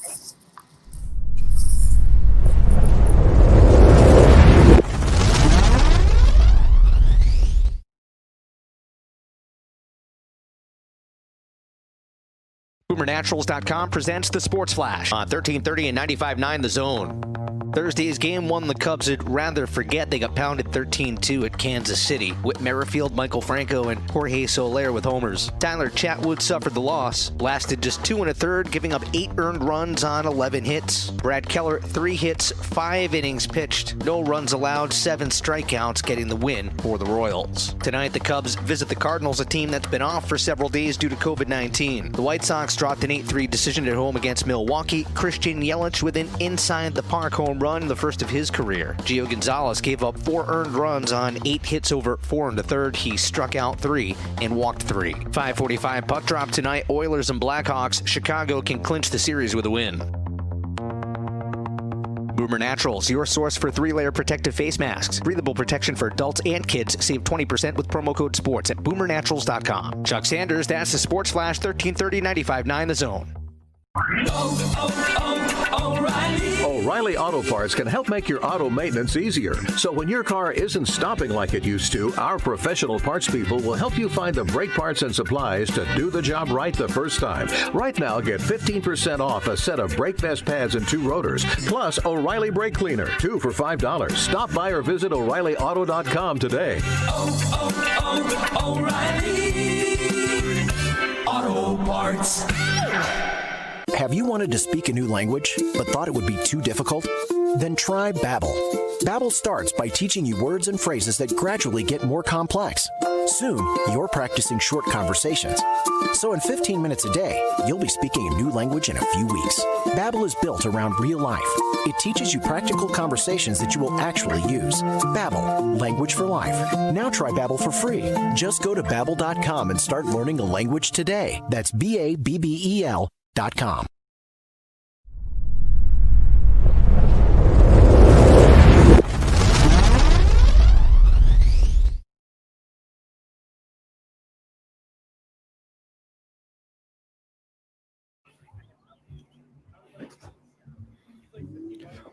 Welcome back to Shawn and Maya in the morning on Sports Zone Chicago as we come to you from the Carriage Greens Country Club in beautiful suburban Darien, Illinois, right outside the city of Chicago, about 20-25 minutes outside of Chicago.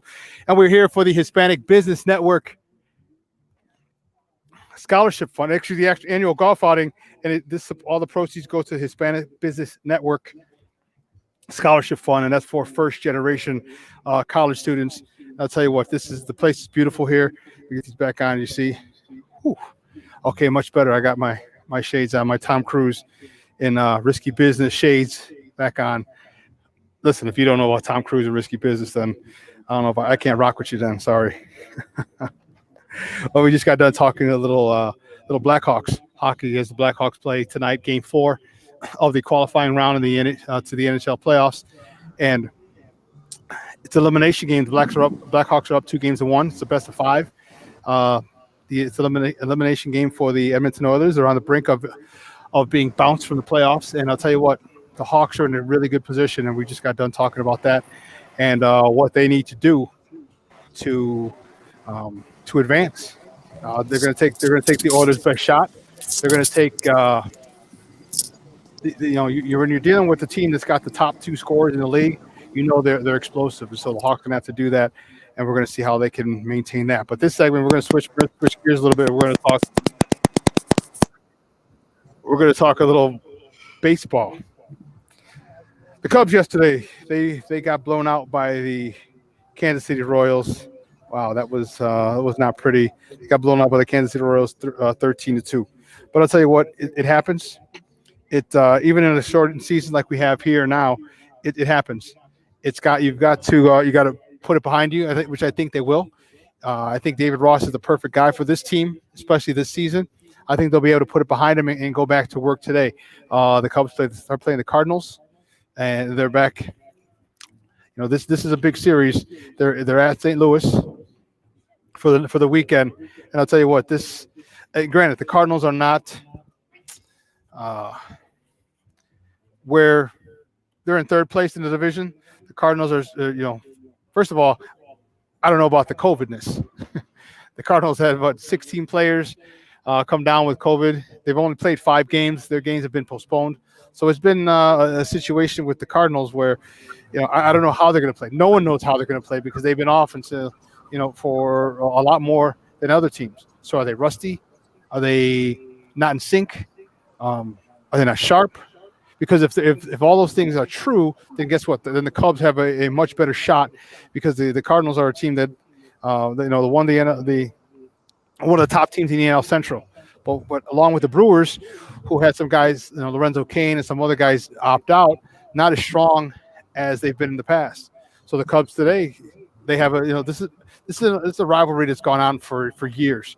So the Cubs need to handle this weekend. They need 2 out of 3 in order to maintain. The Cubs are doing well, and all my credit it goes to the David Ross, their manager. I wasn't sure how he was going to be because he had never managed before. Mm-hmm. He was a good player, and he was a leader in the clubhouse as a player. But how was he going to be as a manager? And I think he, in this very short sample size, he's shown he's been a pretty good manager. I said this before. The Cubs go as far as David Ross wants to take them. The past 2 years, like I said, Joe Maddon, we all love Joe Maddon. Joe Maddon was there.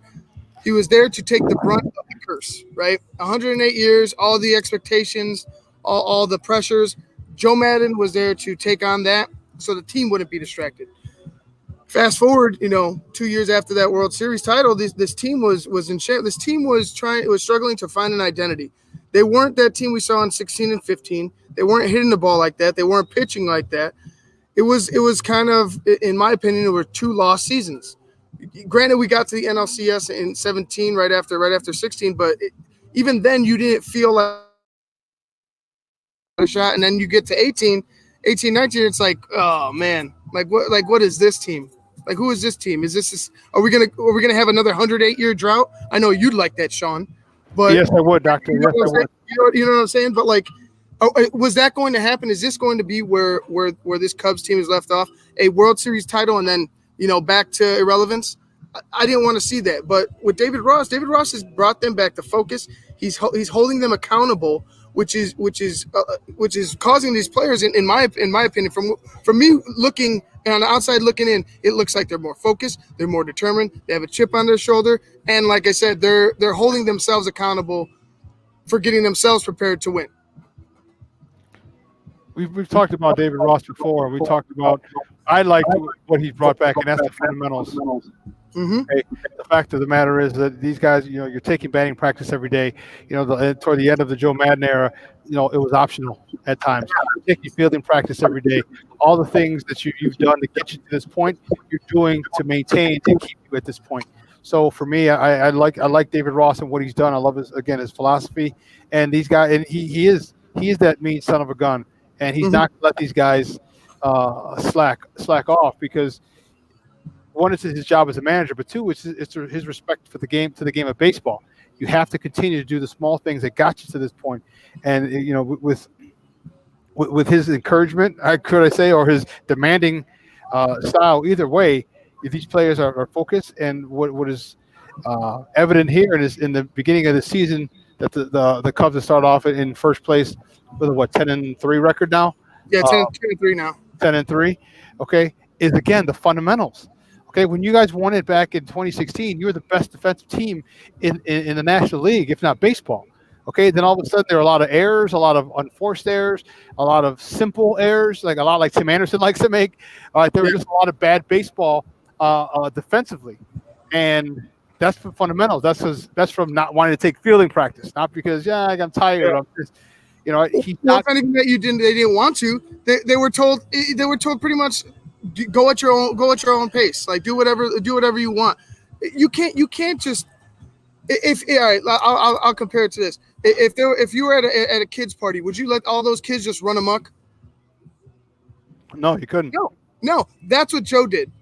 Joe said, do whatever you want. These guys were still young. They still needed somebody to hold them accountable, like I just alluded to with David Ross, and that's what they have now. Like Joe Madden was pretty much thinking that these guys were all, obviously they're professionals, but he's thinking that these guys were all veterans, that they were going to be able to go. He was going to be able to walk away. They were going to get themselves ready, prepared to win ball games, and that was going to be it. That wasn't the case. You had Javi Baez talking about how sometimes he wasn't ready until three innings into the game. That falls on the manager. That doesn't fall. I mean, it has something to do with the players, because you as an athlete should be able to get yourself prepared to play. But it also has to fall on the manager too for not holding them accountable and pushing the note when it comes to fundamentals and team baseball. The blame falls on both. Okay. As a player, as a professional athlete, a baseball player, you're getting paid millions and millions of dollars to be ready. But by the same token, as a manager, you need to make sure your team is ready, and you need to make sure that you have them in a position to play and ready to play. And at that point, then it's on the players. But Madden wasn't doing his part, players weren't doing their part, and it was a perfect combination of bad. And when you said when Javi Baez isn't ready, until the third inning, well, guess what? You can be down 1, 2, or 3, or 5 runs by the time you get to the third or fourth inning. So that's not, and for him to say that, one, is honest, which is great and for us to hear. But you're also like, well, why? Why is it taking you that long? Okay, because you're not focused, you're not dialed in, and that comes from the top. Because I guarantee you, I guarantee you, Javi would not say that now. No, hell no. And there was a play the other night where Javi hit a ball it fell like halfway up the line in right field. Little duck fart, just bloop right in, just got in, just inside the line in play. And Javi wasn't running. Javi was watching that ball thinking it was going to go foul, and Javi could have been on second. I know Chris scored. Chris Bryant was on third. Chris scored. Rizzo went ahead and moved to third, and Javi could have been on second. And then, and what happened next? Double play. They score Rizzo, but now they're down. Now they have 2 outs. 2 outs. That's so. That's part of the thing. That's where Ross has got to pull him aside, and he's got to say, "Hey, listen, we got to run that out." He went ahead and said that I don't think they discussed it, but I guess he stood up for Javi, but I'm sure that there was a conversation. That there had to have been a conversation. He didn't throw him under the bus to the media, but that there was a conversation. And I think that's the cool part about Rossi is that he'll rip you a new one. He won't do it in public, okay? But the fact of the matter is he'll have that conversation. He'll talk to Javi, and he'll defend him in the media, but he'll definitely have that conversation. And you have to do that. There's a situation where you got to run that out, like you talked about. It's about respect for the game. Okay, yes, that's very unlike Javi. Javi's always. I mean, how many times have we seen him a wizard on the base paths and being able to take an extra base or advance the base because defenses were slacking because of their deficiencies, and Javi just took advantage of it. Here he was kind of dogging it a little bit. And he could have been on second, and he wasn't. So I don't see much of that from Javi, but there are times, as we've seen, that he will dog it every once in a great while. And it gets kind of overlooked because of all the amazing plays he makes in the field and at the plate. But it's still, if you want to be a complete ball player, you can't take plays off. Right, and see, and that's the type of crap that Joe would kind of like let slide. I the conversation that Ross probably had with Baez is a million times different than the one that he would have had with Joe Madden. Joe probably would have like shrugged it off and looked the other way. But when you're trying to win, when you're trying to be a winning ball club, and you're trying to get back to, especially for a Cubs franchise that, you know, that should be winners now at this point. Like you set the tone. You won a World Series. You should be winners. But if you're not going to go ahead and do the fundamentals, you're not going to run out balls. If you're not as a manager going to address the problems with your team, where are you going to end up? You're not going to end up in the playoffs. You're not going to end up in the World Series. The change in the culture shift is noticeable, and I think it's exactly what this Cubs team needs. You know, I think it's exactly what this team needs. I think they got, you know, because they were too lax, because things weren't being handled properly. You know, they kind of they went astray. You know, when you get a little too big for your britches, I think that was kind of the situation with them. But now I think Ross has got him back focused. And I'm really looking forward to seeing these guys as the season goes on, and then next year with a 162 game season. I'm a Joe Madden person. I just legitimately felt that things had run their course with the team. I think sometimes when you do things too fast, too soon, too quick, tends to kind of be that layover. He took a team that was young and was raw and accomplished something that, to be honest, a lot of managers couldn't do. That's just how I saw his success. But I kind of felt a lot of teams, and it's not just you saw with the Cubs, you see this frequently, that teams get into that success layover, you know, like you win, and the level of commitment's not the same. They were young, and so Joe had to rethink his way of doing things. But what's interesting is people that we know that were in Tampa Bay and made the comment, Joe can wear on you after a while. I heard a couple different people say that. So I'm not going to look at this team right now. I think the magic of it is David Ross. I'm not. Because I'm going to say this. You take David Ross and you put him in the situation that Joe Madden inherited, and you don't get the same outcome. I don't care what anybody says. So I think the first thing we have to do when we talk about judging these two coaches is not compare them, because I don't think it's fair, because it's two different teams right now. This is now a mature team that can be poised to win differently than that team that won that World Series. You know what I mean? So I don't. No, I don't. I agree with you. I agree with you completely, Maya. No, I'm just saying, with the conversation unfolds, there likes to be a comparison. I'm not necessarily to a view, but I think you got to keep the situation in perspective. Different teams, different time, not just for the Cubs. Different necessities. Yes, and the MLB itself. Everybody else has caught up to the talent of the Cubs, truth be told. So the challenges are different for David Ross, and to be honest, than they were for Joe Madden. That's just kind of. I just kind of feel like there's this need to always want to make a dichotomy out of everything. You know what I mean? I'm like, let David build his own legacy, and only ever be better than Madden if he wins a World Series. He could have them playing lights out, doing great stuff, but if it doesn't equate to them winning a World Series, then guess what? It's just old man David Ross stepped in and kind of got everybody back on track. You're right. But you didn't win. No, you're 100% right. And yeah, but what if he takes them? What if they don't win a World Series and he takes them to 3 straight NLCSs again, or even a World Series again? And I do not want to be the Braves. I do not want to be the Braves. He becomes the Dave Roberts of Chicago.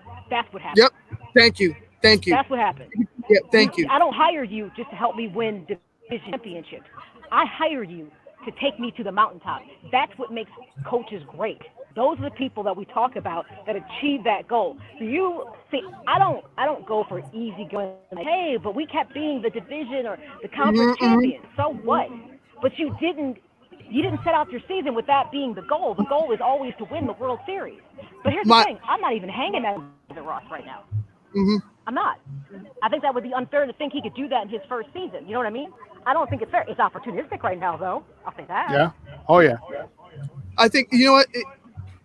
It just to me, you're just hitting it on all points. But I want to point out that what you just said, it doesn't matter if you don't win that last game of the year. If you don't win the championship, what is seven? Okay, going to basketball, what does 73-9 mean if they lose to LeBron and them in the finals? What does it mean for the Warriors?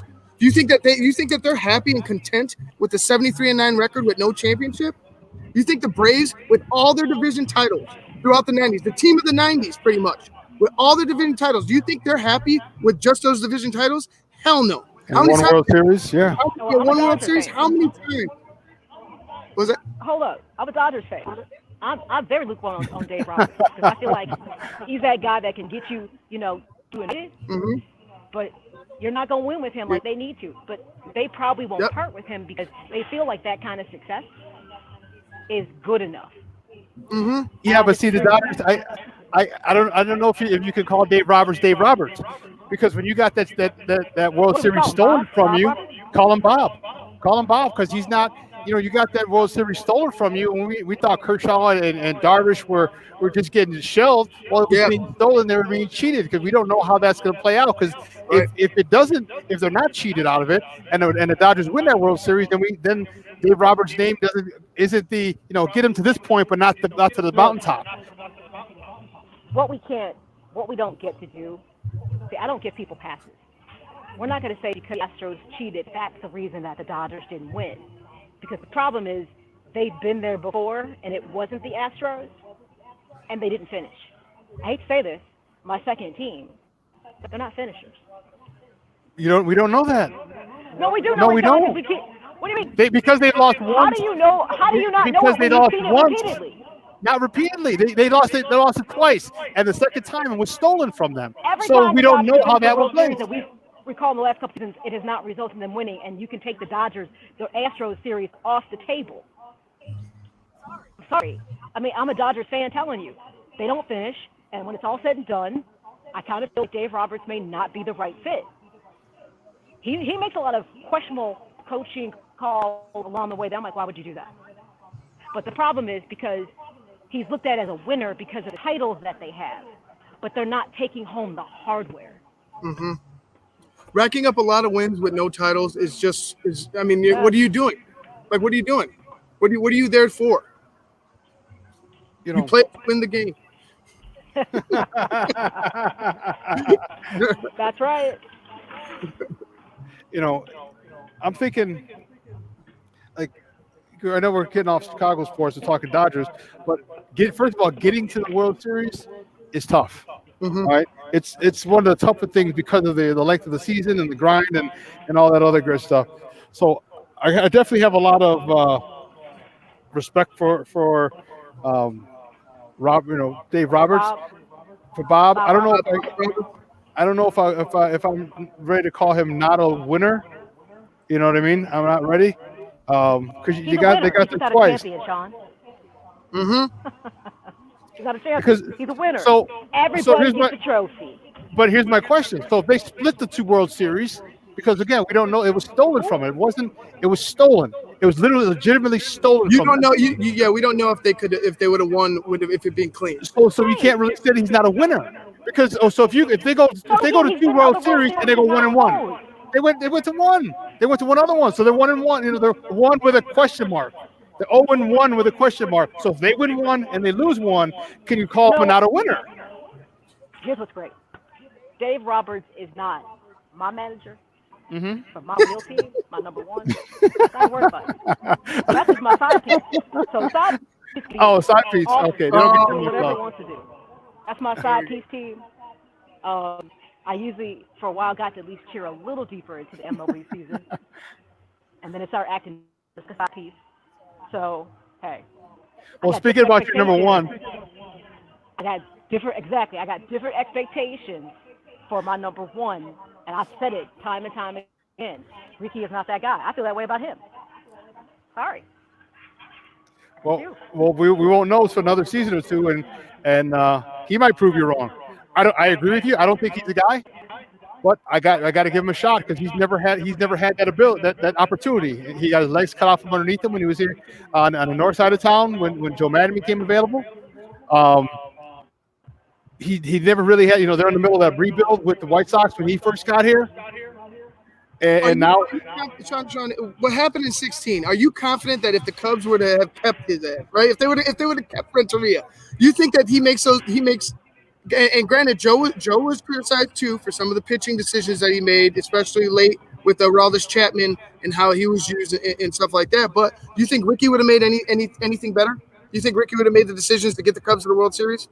Well, you can't say better because you won the title. So the decisions couldn't have been any better. What better decisions could have been made? Yeah, can he win the title with the Cubs? I don't know. I don't think so. I saw it. I didn't think so. I think he was a good. I think he was a good bridge manager, but he's not a champion like Maya alluded to. And that very well could be.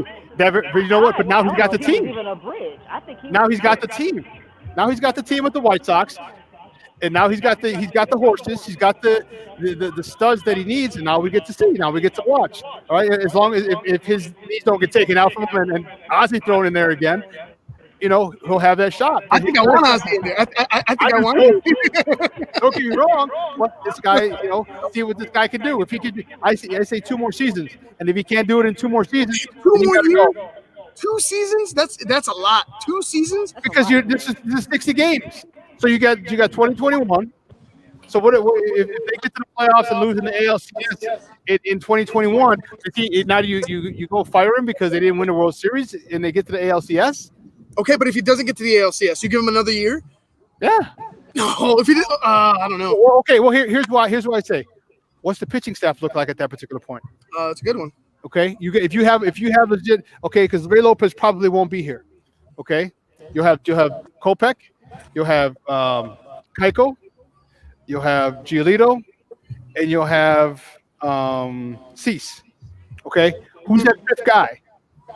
You know, who are your middle relievers at that particular point? Because I don't give a damn how good your offense is. Okay, look at Minnesota. They hit 7,000 home runs last year and they didn't win the World Series. So you got to have pitching. So if they surround him and give him good pitching, and within 2 years and he doesn't do it, then he's gone. Well, he's going to need better defense too, because I mean we haven't seen. Granted, Tim Anderson's on the DL, but from what we've seen from Eloy and a couple other people, I'm just like, ugh. He needs a defense as well. You're right about the pitching, but it all needs to come together. The hitting will be there, I feel like. But if he doesn't get that defense and that hitting, like if he doesn't get an Eloy Jimenez to focus, because I know the question is, do we move him to DH? But why?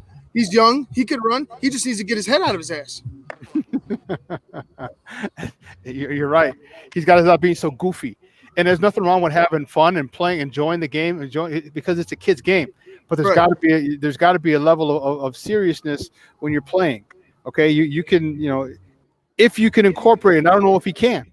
If you can continue to joke around, but then when it's time, when you're at bat, you focus. When the ball hits you, you're focused and you're aware of the situation.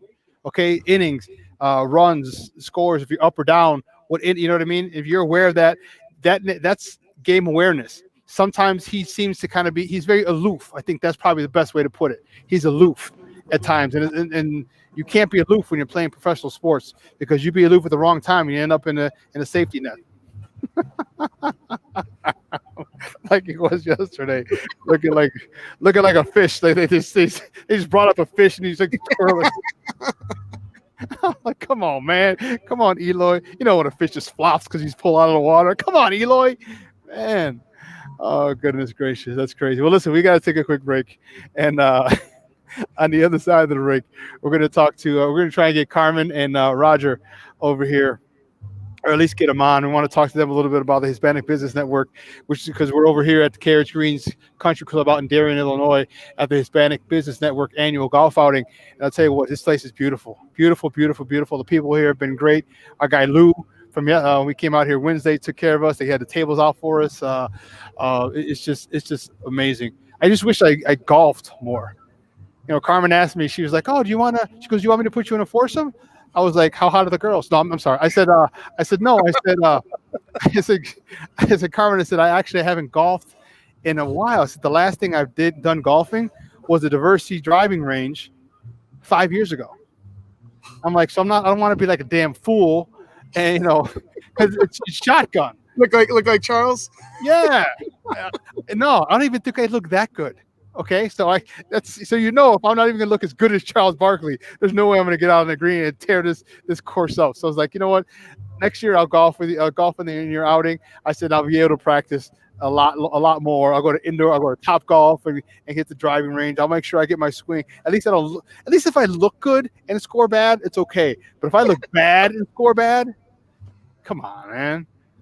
So. Listen, we're going to try and get a hold of Carmen and Roger coming up next, so don't go anywhere, folks. Coming to you live from the Carriage Greens Country Club in Darien, Illinois. You're listening or watching Shawn and Maya in the Morning on Sports Zone Chicago.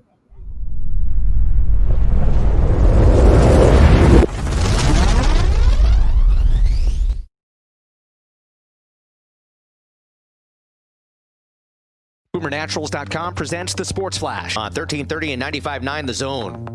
Thursday's game won the Cubs would rather forget. They got pounded 13-2 at Kansas City. Whit Merrifield, Michael Franco, and Jorge Soler with homers. Tyler Chatwood suffered the loss. Lasted just 2 1/3, giving up 8 earned runs on 11 hits. Brad Keller, 3 hits, 5 innings pitched. No runs allowed, 7 strikeouts, getting the win for the Royals. Tonight, the Cubs visit the Cardinals, a team that's been off for several days due to COVID-19. The White Sox dropped an 8-3 decision at home against Milwaukee. Christian Yelich with an inside-the-park home run, the first of his career. Gio Gonzalez gave up 4 earned runs on 8 hits over 4 1/3. He struck out 3 and walked 3. 5:45 puck drop tonight. Oilers and Blackhawks. Chicago can clinch the series with a win.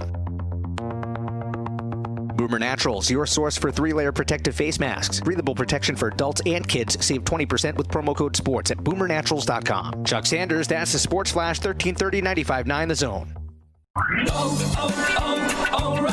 O'Reilly Auto Parts can help make your auto maintenance easier. So when your car isn't stopping like it used to, our professional parts people will help you find the brake parts and supplies to do the job right the first time. Right now, get 15% off a set of brake vest pads and 2 rotors, plus O'Reilly Brake Cleaner, 2 for $5. Stop by or visit O'ReillyAuto.com today.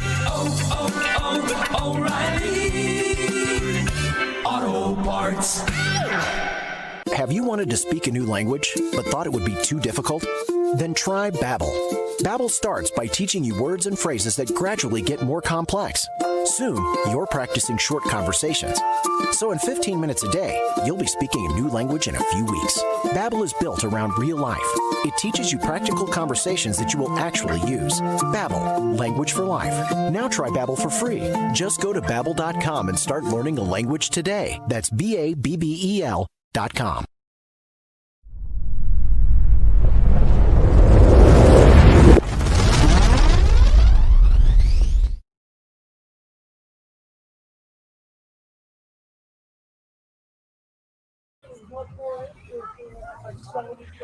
Welcome back to Shawn and Maya in the morning on Sports Zone Chicago as we come to you live from Darien, Illinois at the Carriage Country Club.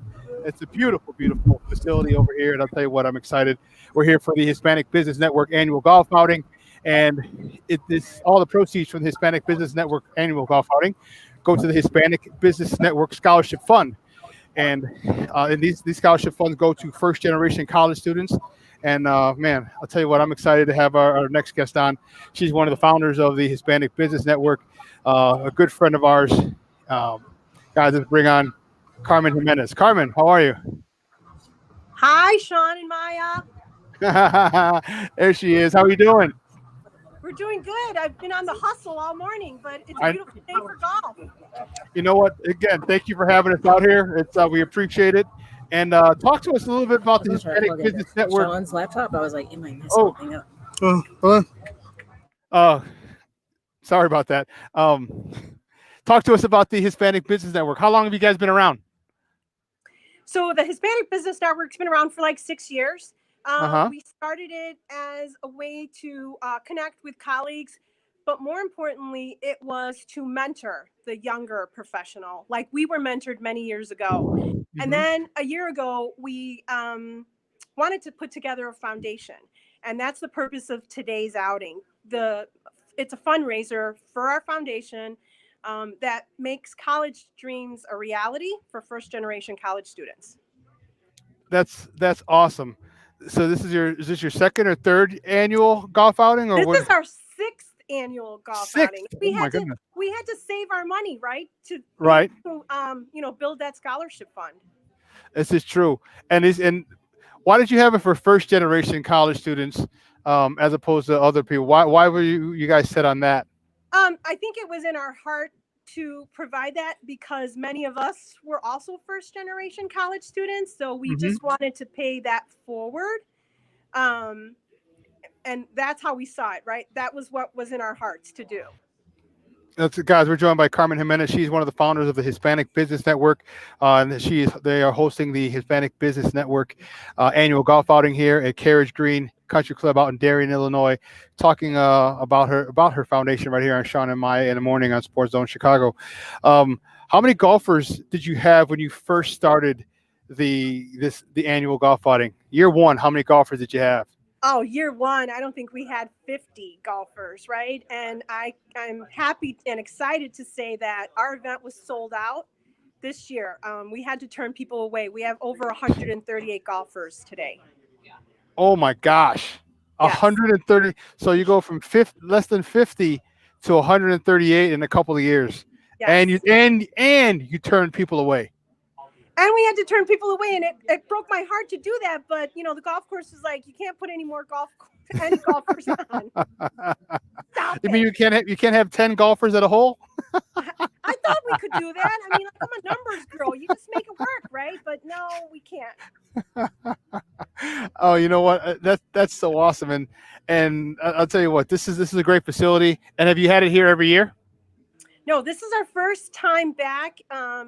This is our first time at Carriage Green. We used to do events here years ago, but this is our first time at Carriage Green in a long time. They're really great to us here. Mm-hmm. They've been super flexible. I have to plug some of our sponsors. It wouldn't be possible without them. We've got a Tesla Model Y sitting on the golf course today. Tesla is always really good to us. We've got Gasomila Beer. It's a local microbrewery, and that's what the network is about, right? Helping promote within and making sure our entrepreneurs are successful. Nicor Gas is also a huge sponsor, and I would, it would be bad of me not to mention them because, they've helped us endow the foundation. Oh, nice. Is that white car over there you're talking about with the Tesla? That white car.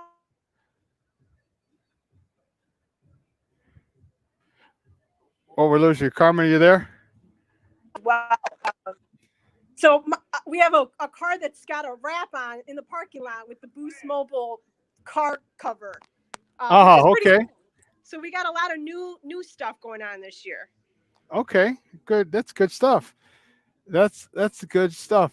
How many scholarships are you giving out this year with So last year we gave out 5, and this year we hope to double that to 10, right? We have 2 of our scholars here today because one of the things is to mentor them, right? And to explain to them that community involvement is critical and that they need to be able to pay that forward, right? We encourage a lot of our members of the network to do that. And they do that in a variety of ways. They can do that at a soup kitchen. They can, work with the young people. We choose to, help them grow their career. And that's one of the things in our mission, right? The Hispanic Business Network has what we call the 4 C's: career development, community involvement, cultural awareness, and the last one escapes me right now, but it's commerce development. So today, it's a big thing. We're about making connections, and we want to make sure that anybody that comes out today makes a connection to help make their business successful, or drive your career, or make a contact that you didn't have before. So it's also a networking event as well. So so people, I'm sure there's people from all walks of life. If you have over 130 golfers, I'm sure they're all walks of life, and this is a good place for them to connect and seeing that and understanding your ideology of helping each other. And helping the community. It's probably a great idea or a great chance for other people who come to golf to network and advance their business and their careers or whatever it is they're doing. Yeah. And what makes me smile is the cultural diversity, right? We're purposefully inclusive and culturally diverse, right? So you're going to see a lot of that, it's our organization is very diverse. And I love that. I love that about us, that there are good connections. Some people just come for the dinner part of it. And so that's a different group. I've got 138 golfers today, but later on we'll have 60 other people that are just coming for the networking. And there are attorneys here, there are bankers here, there are insurance guys here, there are logistics people, there are just IT people. It's just, like you said, from all walks of life, all different career paths. That's so awesome. And talk to us. I know Roger's running around. Since you're on with us, Roger's running around doing some other stuff. How helpful has he been in with you in running this foundation, because Roger's always around, and I'm a good, you and I, all three of us are good friends. But talk to me about how important Roger Rogelio Lopez has been with you in your endeavor here with the Hispanic Business Network. We make a good tag team because his skill set is a little different than mine, and that helps us give it a different, it gives it a different perspective, right? Because we're a good tag team, not a good cop, bad cop, but just a good tag team. And that's been important, right? In building connections and building relationships, because we're all about building relationships. So that's been extremely helpful. Where do you want to see the Hispanic Business Network in 5 years? You guys have come so far in the 6 years that you've been here. You've come from less than 50 golfers to 100 and basically 40 golfers, and turning people away. Where do you want to see this thing go in the next 5 years? Because it looks like it can be pretty darn huge if it follows the same course that it did over the last 6 years. I hope we can give it the same energy, but we hope that it's in a lot of the big cities, right? Like, we want to be in Milwaukee. We want to be in Rockford. We want to be in San Antonio. I mean, this is where I'd like it to go. And I hope that we can continue the same energy and recruit the same volunteers that help us, that motivate us, that share new ideas with us so that we can get it to that point. Oh, so you want the Hispanic Business Network to go national, to have a Chicago chapter, a Milwaukee chapter, St. Louis chapter, San Antonio chapter, all around the country, huh? That's my vision. That's my vision. Wow. I'll tell you what, if that vision, if you're able to make that happen, that's going to be one hell of a powerful organization. If you can unite the Hispanics from across the country under one veil, so to speak, with the Hispanic Business Network, that would give you a lot of power financially, politically. You'd be one of the heavy hitters in the country. Look at you. Yeah, and we know that we can't do it alone, right? So we do it alongside our partners, like the Illinois Hispanic Chamber of Commerce, like the Little Chamber of Commerce. We know that we can't do it alone, but strategic partnerships will help us see that vision come to fruition, right? And it will, yeah, it definitely will. And that's the thing. You have to align yourself, like you talked about. When you're building an organization like this, you can't do it yourself. You need other people. And it seems like to this point, you've made quite a few strategic partnerships. I should say more than quite a few, a hell of a lot of strategic partnerships. I think from the way it looks, it's just a matter of time before you do become the Hispanic Business Network becomes a national powerhouse. It's with you behind it. I believe you me, knowing you the way I do, I definitely not betting against you. Yeah, well, we couldn't have done it without you. We appreciate all of your support.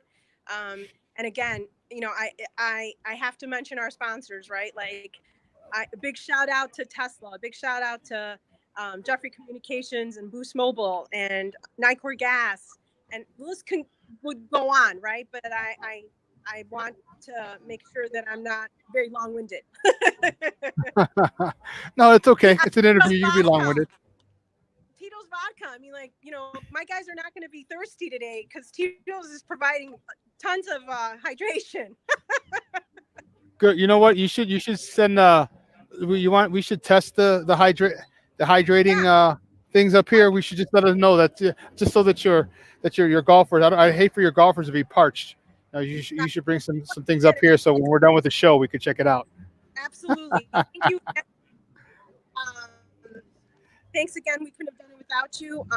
We appreciate you, and I'm going to go take care of some of my golfers right now. So we'll see you guys later.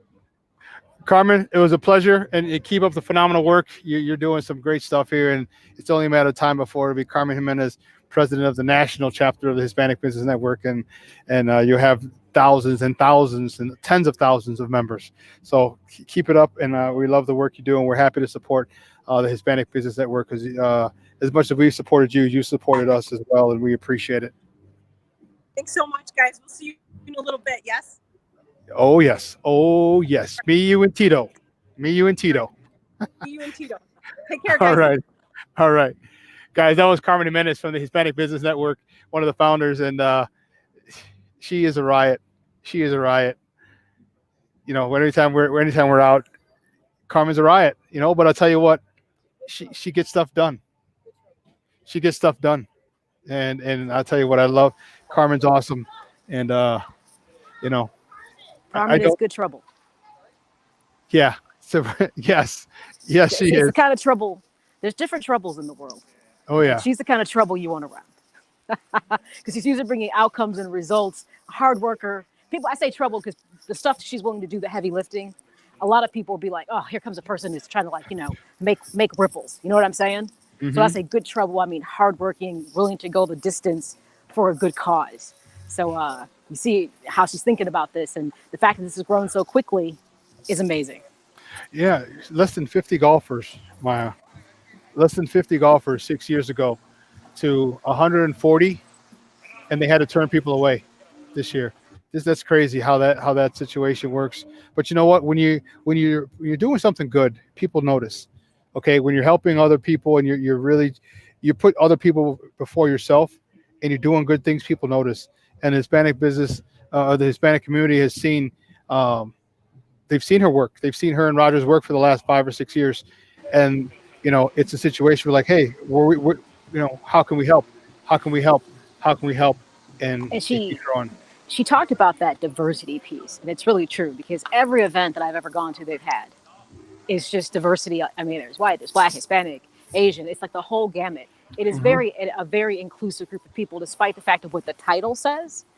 They're like, we're open to everyone being a part of change. Hence, it's the model for what you'd like to see people doing when you talk about inclusion.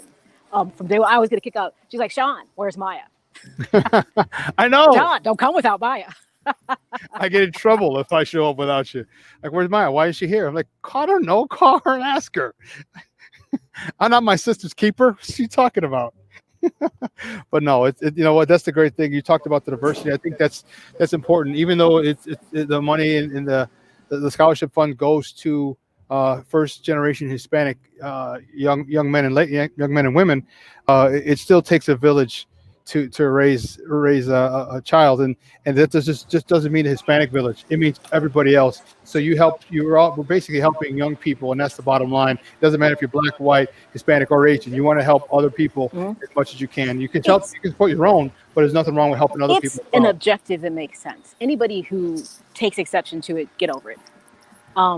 Because if you are second, third, fourth, fifth generation, chances are you have greater access to resources or know more how to get to them. Whereas we all know with first generation, often of many people who come to this country, there's a lot of obstacles.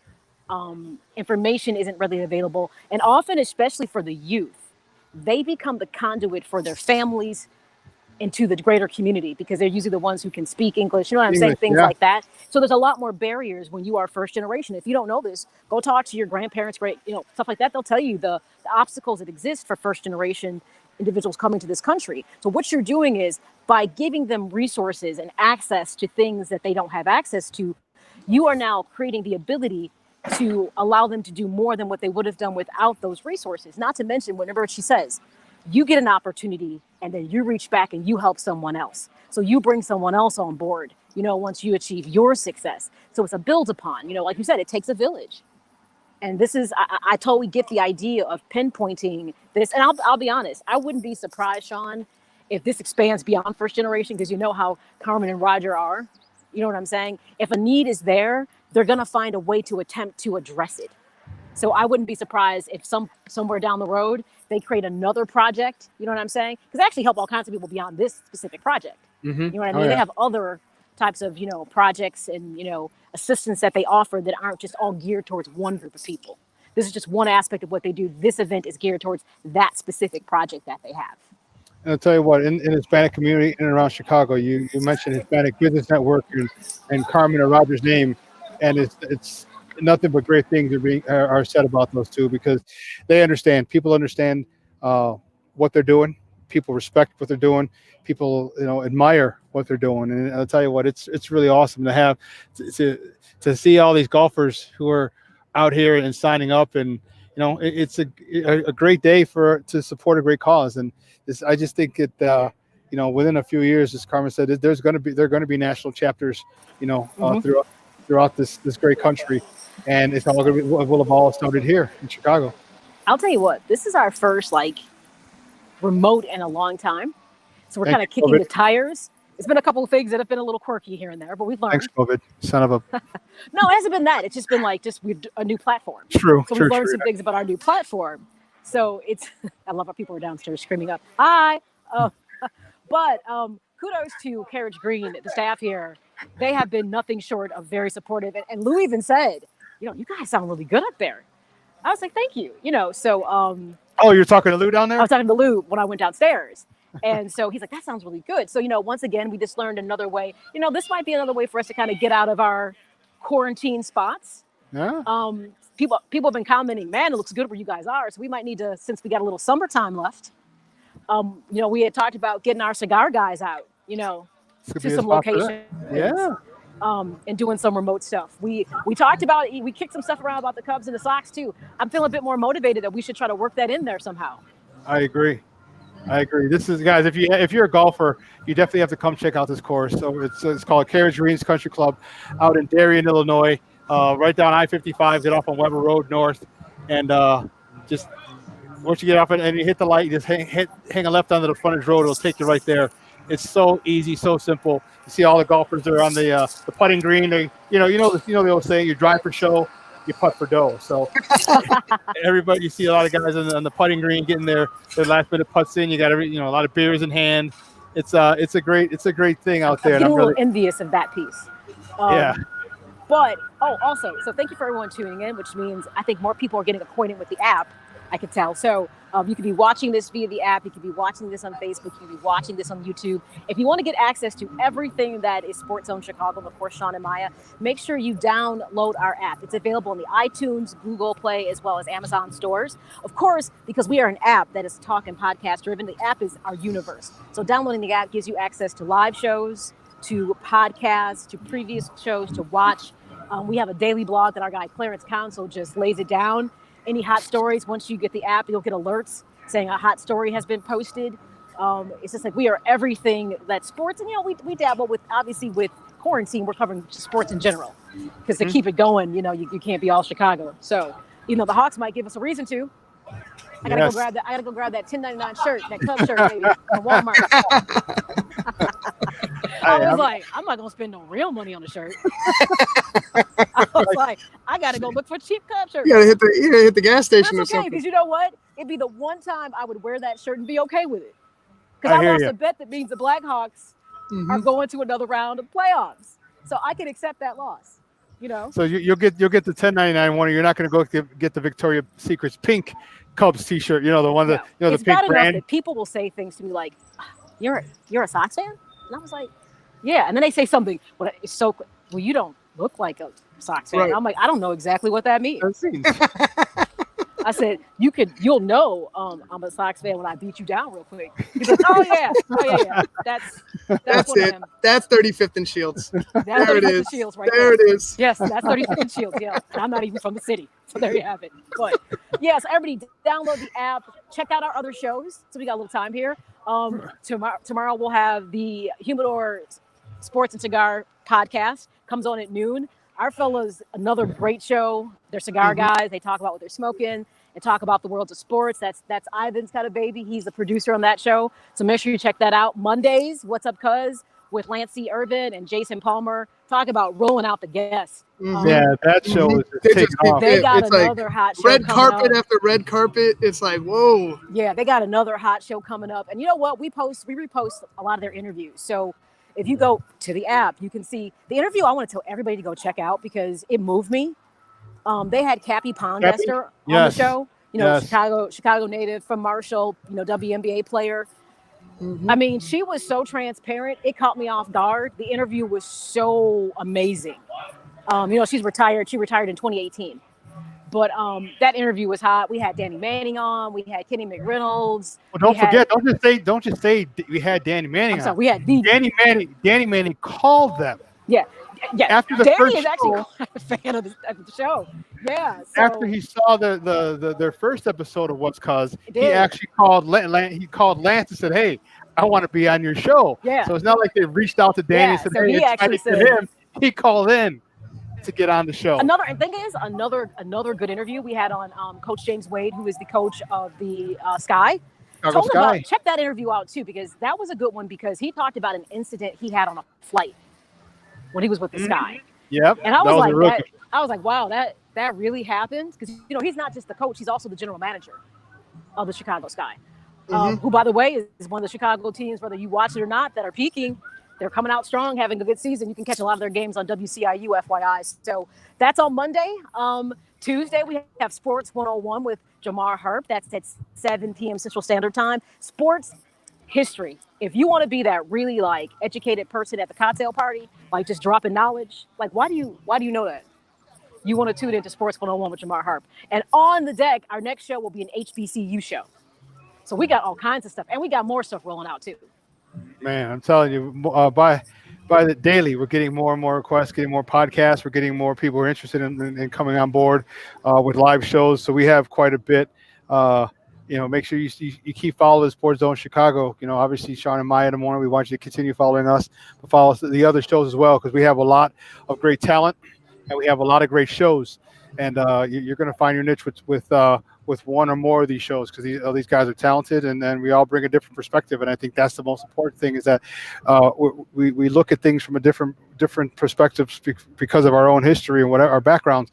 So you may vibe with you may not vibe with one show, but you really vibe with another show, and stick with them, because all our shows are good, and just find and you got to listen to all of them to find out who you vibe with. And hey, you might vibe with 2 or 3 or 4 or all of them. Okay, you just might, but all these shows are good, and make sure you keep following us, and we appreciate you if you do, because all we're doing, like Carmen and Roger are giving opportunities to first generation kids to go to college. We want to give opportunities to people who want to get their talented people to get their material out and be heard. So just keep checking us out. We keep bringing out new stuff. If you're watching us, you see the new animation we have for our logo. That's pretty dope. Could not get enough of the animated logo, and so much more is to come. We're in love with it. We're just going to be just doing it up. We're trying to do it big. It's growing. We're growing it in leaps and bounds. So many good things are happening at Sports Zone Chicago. So. When Ivan I sent it to him, hey, check this out, because Ivan didn't know what we had, remember? And I was like, dude, I'm gonna send this to you. And when he said, he was like, oh my god. And then he put it at the intro. Oh man, dude, it was. Let me tell you something. So make sure you stay to the end of the show so you can see the Sports Zone Chicago animation. Yeah, that's right. But and interesting enough, that logo is something that Shawn and I you see a couple different Sports Zone Chicago logos because we use them differently. But the one you see at the end of the show is kind of our collaboration of the station idea, the Chicago identity. So if you pay attention to the logo, it's it ruminates about Chicago a lot. And we actually work with someone to help us make that logo. So it's really personal and close to us, and for it to come alive like that, so to speak, makes it just a little extra more special. Yeah, it really does. Well, listen, we got to take a quick break. Our last break of the show, break of the week. Did you say beer break? I think I did. Isn't that what you said? I think I heard him say beer break. No, I said Tito's break. Oh, Tito's break. Okay. Jesus, come on, listen. I didn't say beer, I said Tito's. Now we're going to take our last break of the show, last break of the week. And what better place to be broadcasting from than the Carriage Green Country Club out here in Darien, Illinois, at the Carriage Green Country Club. I'll tell you, for the Hispanic Business Network annual golf outing. It's a beautiful thing. Again, we want to thank Rogelio Lopez and Carmen Jimenez for inviting us out to broadcast here and bring awareness to the Hispanic Business Network. And we really appreciate it. It's a beautiful, beautiful time. So we wanted to give a big thanks to them. But on the other side of the break, we're going to have a little more we're going to have some Bears talk. So don't go anywhere, folks. Keep it locked right here. Shawn and Maya in the morning on Sports Zone Chicago.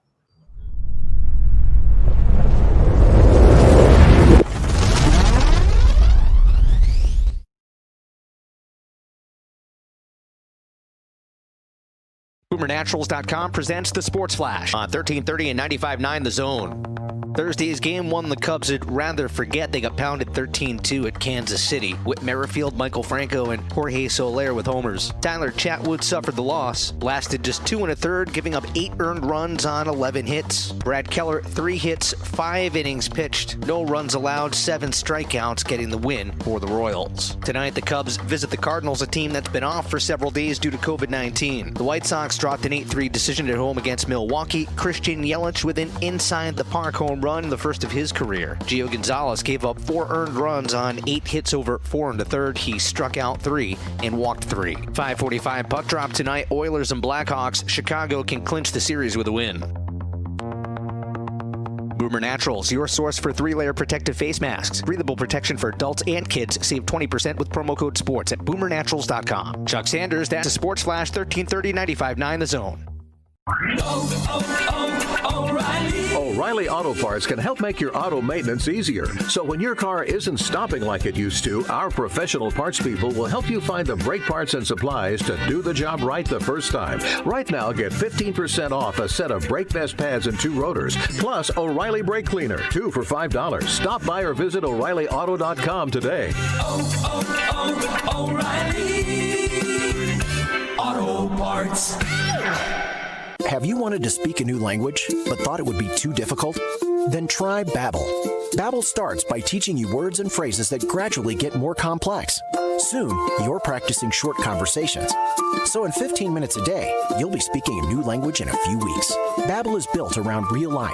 It teaches you practical conversations that you will actually use. Babbel, language for life. Now try Babbel for free. Just go to Babbel.com and start learning a language today. That's BABBEL.com.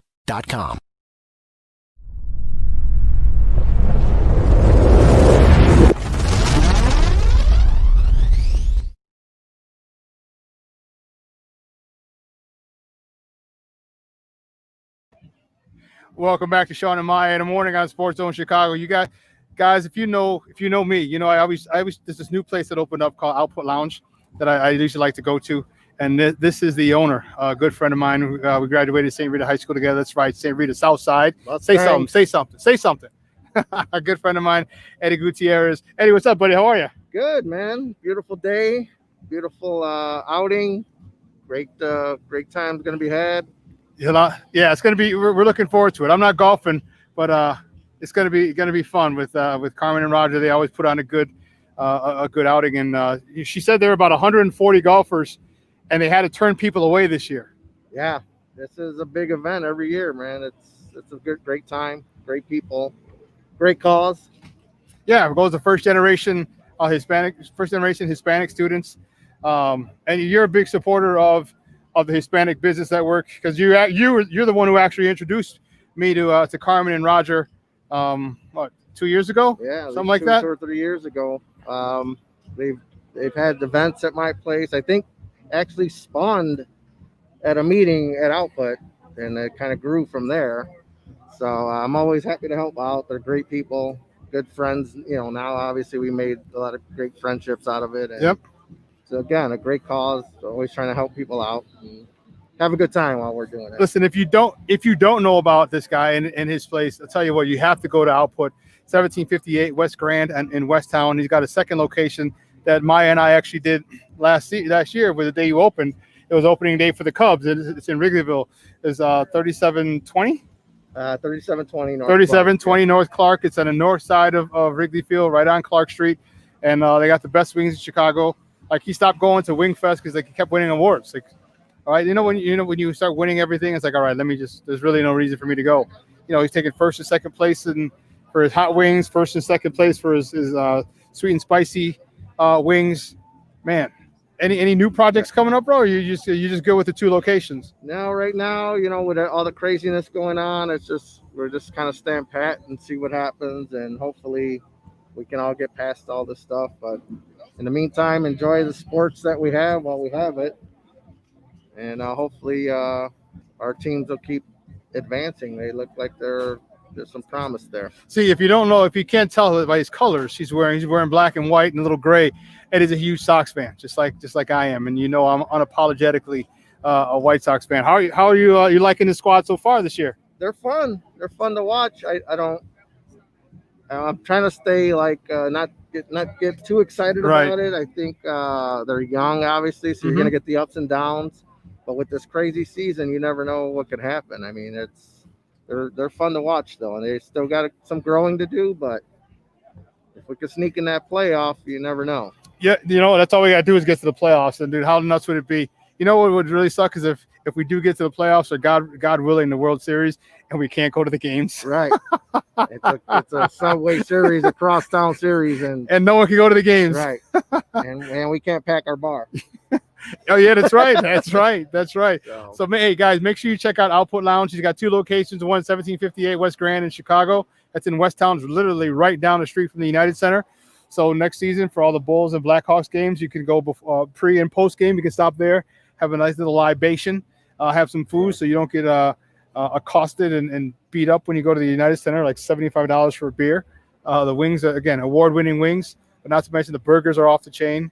You have a lot of other great stuff there. And then his second location, 3720 North Clark in Wrigleyville. So he's in the two of the hottest areas in the city. Make sure you check it out, Output Lounge. They've definitely supported Shawn and Maya in the morning in Sports Zone Chicago, and they've supported. They're big supporters of the Hispanic Business Network as well. So you want to help people who help others. This is a guy right here, is a good friend of mine, and even though we love to talk smack every time we see each other, man, we know it's nothing but love. So I appreciate you coming up, boss. And I knew I'd see you here today because I knew you were going to be here, and I was just glad to get you on and let everybody know. I appreciate it. Great show. Maya in the sunshine. There's nothing like it. So it's a great day. All right, guys. Hey, I'll see you after. All right, I'll be there. Guys, that's my guy Eddie Gutierrez from Output Lounge, 1758 West Grand Avenue in Chicago, and also 3720 North. Hey, see, so Ivan, so you could go there too. You go to Output and get those wings too, bro. Oh, I'm with it. I've been there a couple times. I've been there. I think I've been there during the softball season. I used to play. I play at Humble Park. We pop in there a couple times. It's delicious wings. Yeah, you can go by in your neighborhood now. Your neck of the woods. My neighborhood. I like the West Town one. West Town's the bomb, though. I tell you, the original. Yep. There's nothing like it. But you can go hang out at Wrigleyville. So before your Cub games next year, you can step pre and post. Because like I was saying last year, can I just flash like a Sports Zone badge, and I get a free entree or something like that? Sports Zone, boom, Sports Zone Chicago. I don't know if you get free. They might charge you double, but just you can still flash it. It's fine. Anyway, we wow. As the shows are going on, I'm looking at all these golfers here. Like I said, there's about 100. There'll be 130, about 140 golfers here, and they had to turn people away. This is awesome. This is just so wild, men and women. She looks like a golfer, don't she, Maya? The girl over down the putting green. She got that hot fuchsia top with the white. Shawn, I look at her. I'm sorry, but you can't miss that. You can't miss the hot fuchsia, though. I'm saying because the ratio is really nice. So oh, for you, yeah, I didn't notice her. Sorry, but yeah, she does look like a golfer. Yes, she does. And that's good. It's great to see women golfers out here, and everybody's got all their, most people are in shorts. Someone's like, you know what? I'm sure I'm this person. I'm not a golfer. I'm one of those meticulous. It takes too long. I'm more of a team sport person. So I just never gonna. Maybe as I get a little bit older, maybe like in 10 years from now, maybe I can appreciate this more. But I still enjoy team sport stuff. I've golfed before. I just haven't golfed often, and I haven't golfed in a while. The last time I golfed was about 5 years ago. I don't even think I'm that good. I don't even think I'm that good. Wow. No, it was diversity. Suck. Yeah, it's not. I'm not even that good. No, the last was 5 years ago. I was at the Diversity driving range over Diversity and Lakeshore Drive. That was the last time I did anything golf related. I just hit a few golf balls, one bucket. That was actually all I hit with that day was one bucket. And then you don't realize how. I've never golfed. No. I've never golfed. I can't tell you from playing it that I dislike it. It just doesn't draw me in. But it could be an experience like hockey was for me. Because the minute I actually went to a hockey game, I'm talking about like more than 20 years ago, I was in after that. I loved it. The experience, like being there, I got so into it. So different. And it turns out I was at an event sort of like this. So it was like a corporate event. So, we're in the boxes. It was just like, everything was perfect. But I was actually into the game.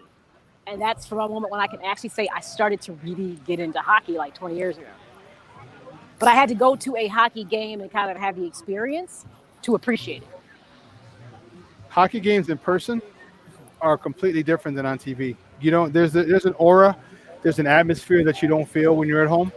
I was very fortunate to have gone to a first hockey game when I was a junior in high school. It was when I started working Andy Frayne as an Andy Frayne usher, and I got to work that season. It was actually Scotty and Horace's rookie year, the year I worked. So I worked Bulls and Hawks games, and my goodness, did I fall in love with hockey because I had seen it on TV before, and I was a big fan before, and not having gone to a game. But once I went to a game, once I started working there, oh man, it was completely. I really fell in love with it because I was a big fan of the Edmonton Oilers back in the '80s with Gretzky and Mark Messier and Grant Fuhr and Marty McSorley and all those guys, all those guys, and then hockey heydays. Yes, and then Ron Hextall with the Philadelphia Flyers. He took the Flyers to the Stanley Cup. I think it was against the Oilers his rookie year, number 27. And the thing about Hextall, he used to rattle the cage, so he had his goalie stick and he used to hit the poles of the goalposts. That was his one thing. He used to like to hit the goalpost. Like obviously not when the puck's in his zone, but when it's on the other end, he would do that. And so he was just a character, because hockey doesn't have a lot of characters. Ron Hextall was a character for me, and I fell in love with it. And so when I got to start working there and actually went to an actual game, I loved it. I didn't think I could love it anymore, and yeah, sure enough, I did. So, but golf winning was a weird. Does that for you. That's true. Golf's a weird one for me though, because I like golf. I just never golfed. Well, it's the thing that I think, for instance, I like tennis. I don't play it though. I played it though. I do like tennis, but I'll watch the U.S. Open and stuff like that when it comes on TV. I'll watch it. And I do like tennis. See, there's something about tennis. It's fast paced. It's methodical. Yeah. It's competitive. You know what I mean? So it draws me in because of. Whereas golf is this kind of slower, unfolding sport, and then you walk a lot. It's boring. I don't know. Boring. But I think people are passionate about it. So I think somebody said it. One person that put it best. Golf consists of goofy pants and a fat ass. And that was Happy Gilmore. But no, I tried golf once or twice. It's just not for me. Understandable. I wish I would have taken up golf in college. Because I went to school out where a lot of people golf. I went to school in Massachusetts. If you don't know, Massachusetts is a red state. I'm not talking. I'm not want to get into political things. I'm just saying, but a lot of kids there have golfed. Their dads had taken them to golf course. They'd been around country clubs like this. And I knew a lot of them. A lot of them were my friends from school, but I just never got into golfing. My roommate from college got into golfing when we were in high school. Troy did, and he, it definitely benefited him. But I just never got into it. And there's one of the things I would do over would be definitely getting into golfing when I was in college, so I can get all the goofiness and the mistakes and the awkward looks and swings out of the way at that point.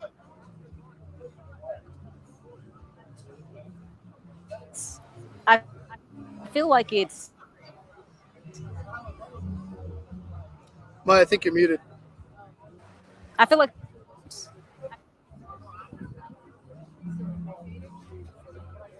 No, you're still muted.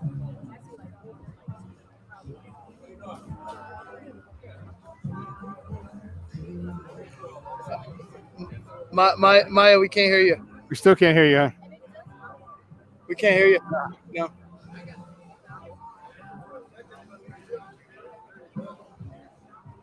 I think it might have froze. There.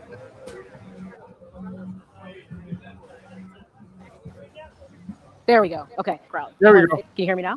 Yep. No? There you go. So it seems like it's a later in life sport that you can pick up. I always see lots of older people I know who are playing golf now that never played it, let's say like within 5 years. So it's definitely one of those sports that you can see. Sometimes calling it a sport for me seems a little foreign. It's one of those activities that you could pick up.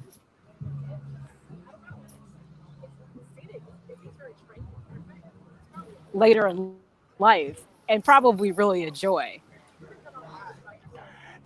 It's a chance. I don't know. It's plus you're on the golf course for 5 hours. When I watch it, you're at 4 to 5 hours to go 18 holes. What? So when you want to get away, so you can understand why a lot of men, and that's how a lot of marriages stay apart. Stay together, is like, okay, hey honey, I'm going to the golf course, so I ain't cheating. So I'm gonna be, I'm at the golf course. It takes 5 hours. Okay.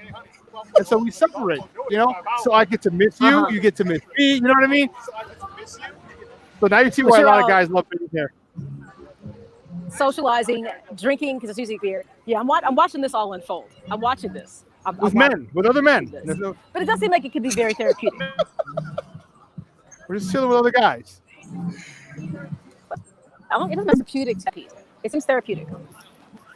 It can be. It can be. But so this makes me feel like if this is a sport, then I know Jason said or you disagree. It should be a sport.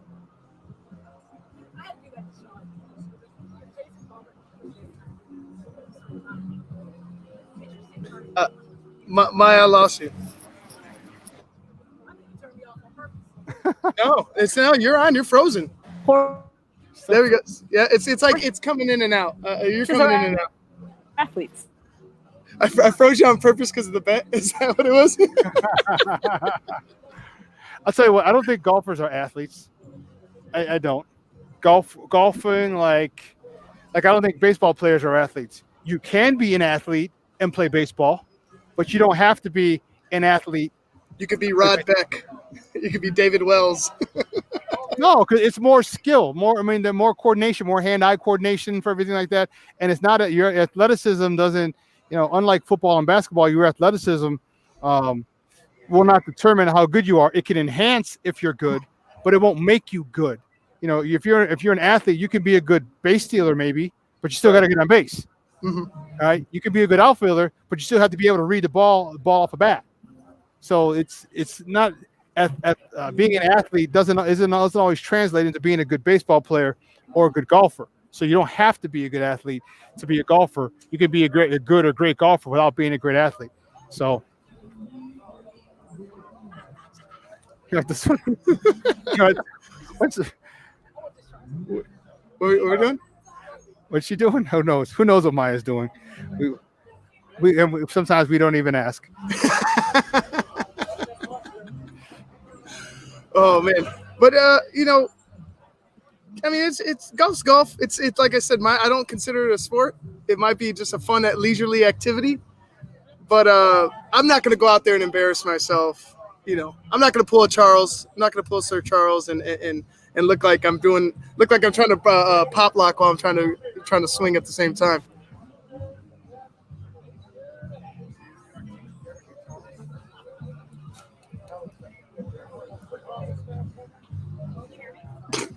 No. I can't hear either one of you now. Nope, you guys broke it. You broke it. No.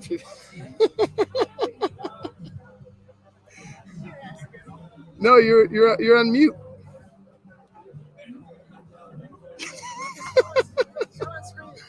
Shawn screen his mic? Oh, he has a black screen. That's what it was.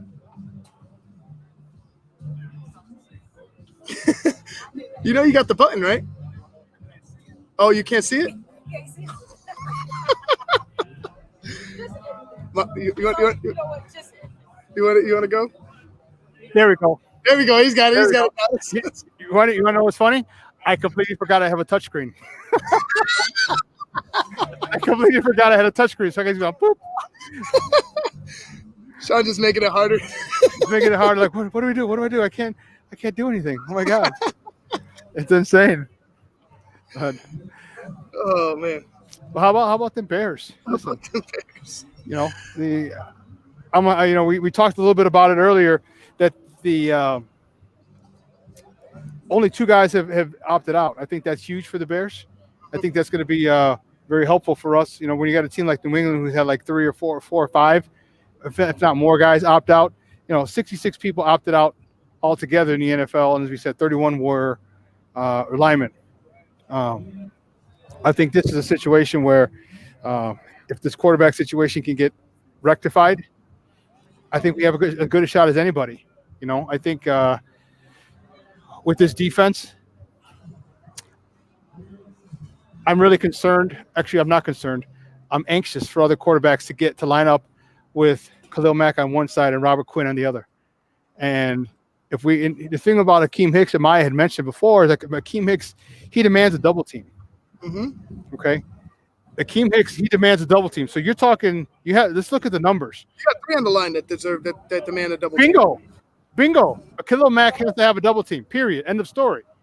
You cannot put one person on Khalil Mack because he's gonna you've seen him throw 300-pound offensive lineman with one arm.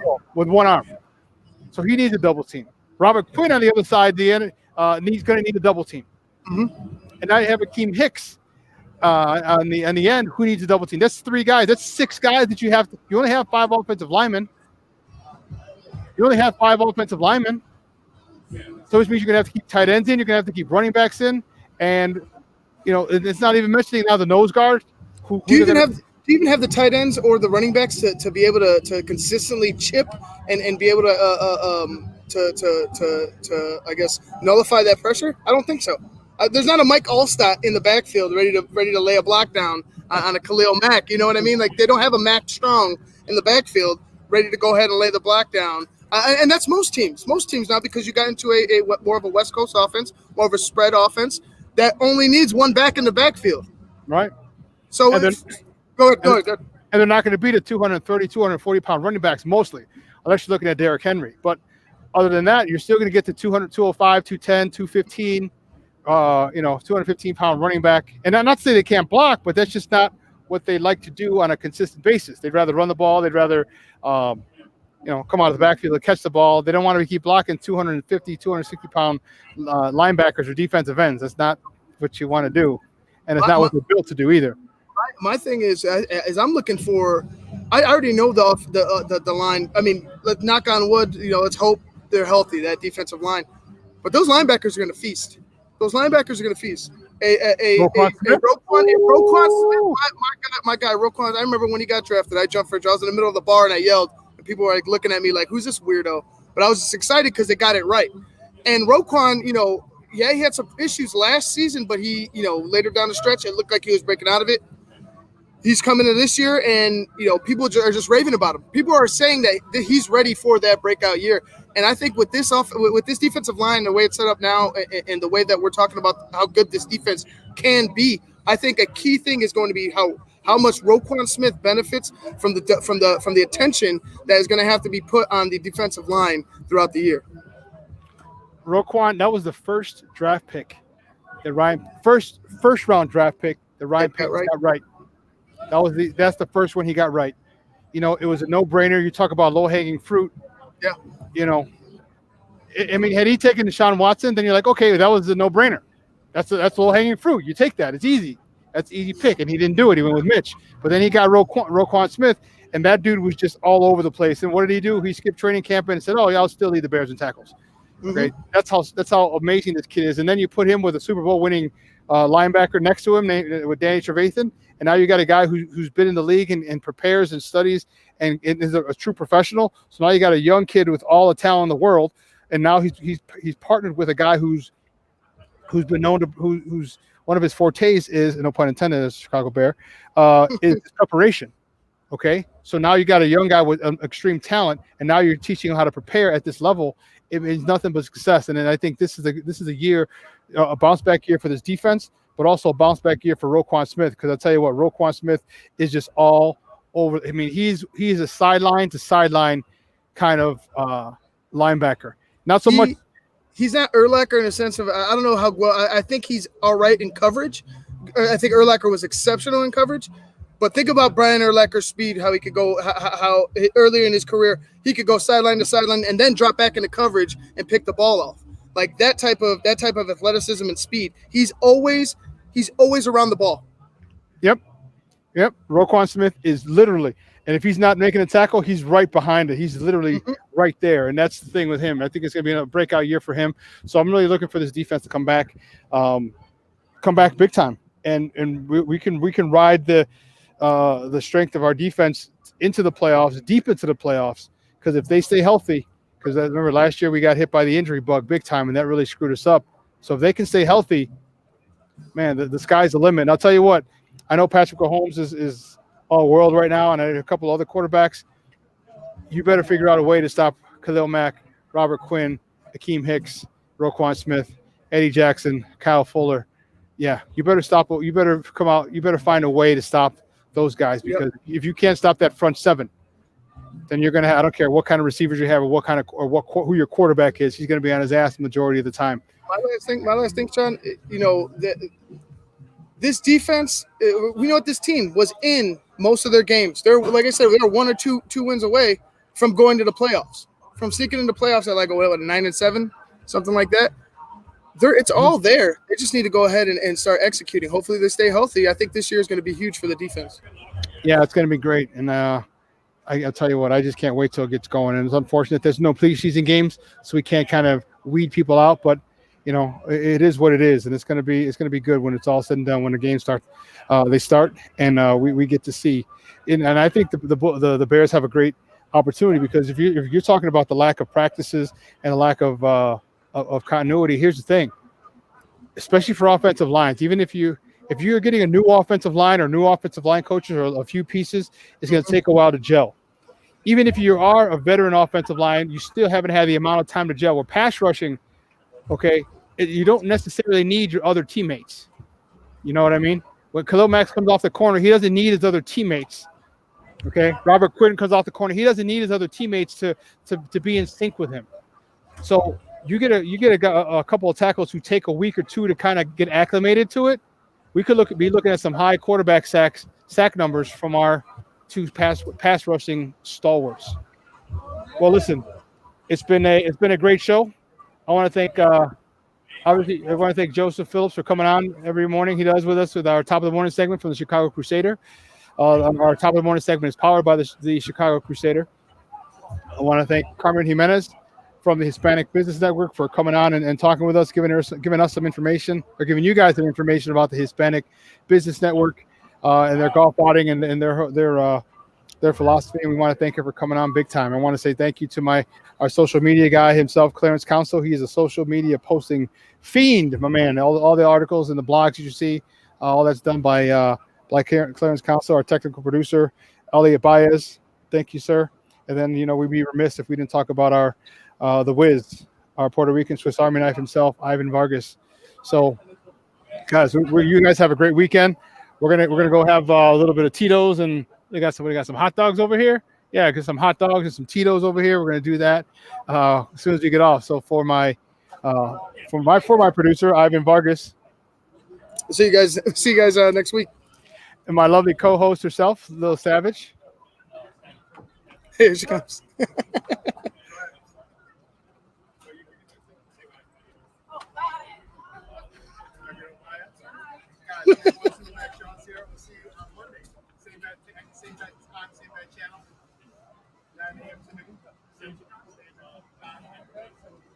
Shawn, you went mute again. There we go.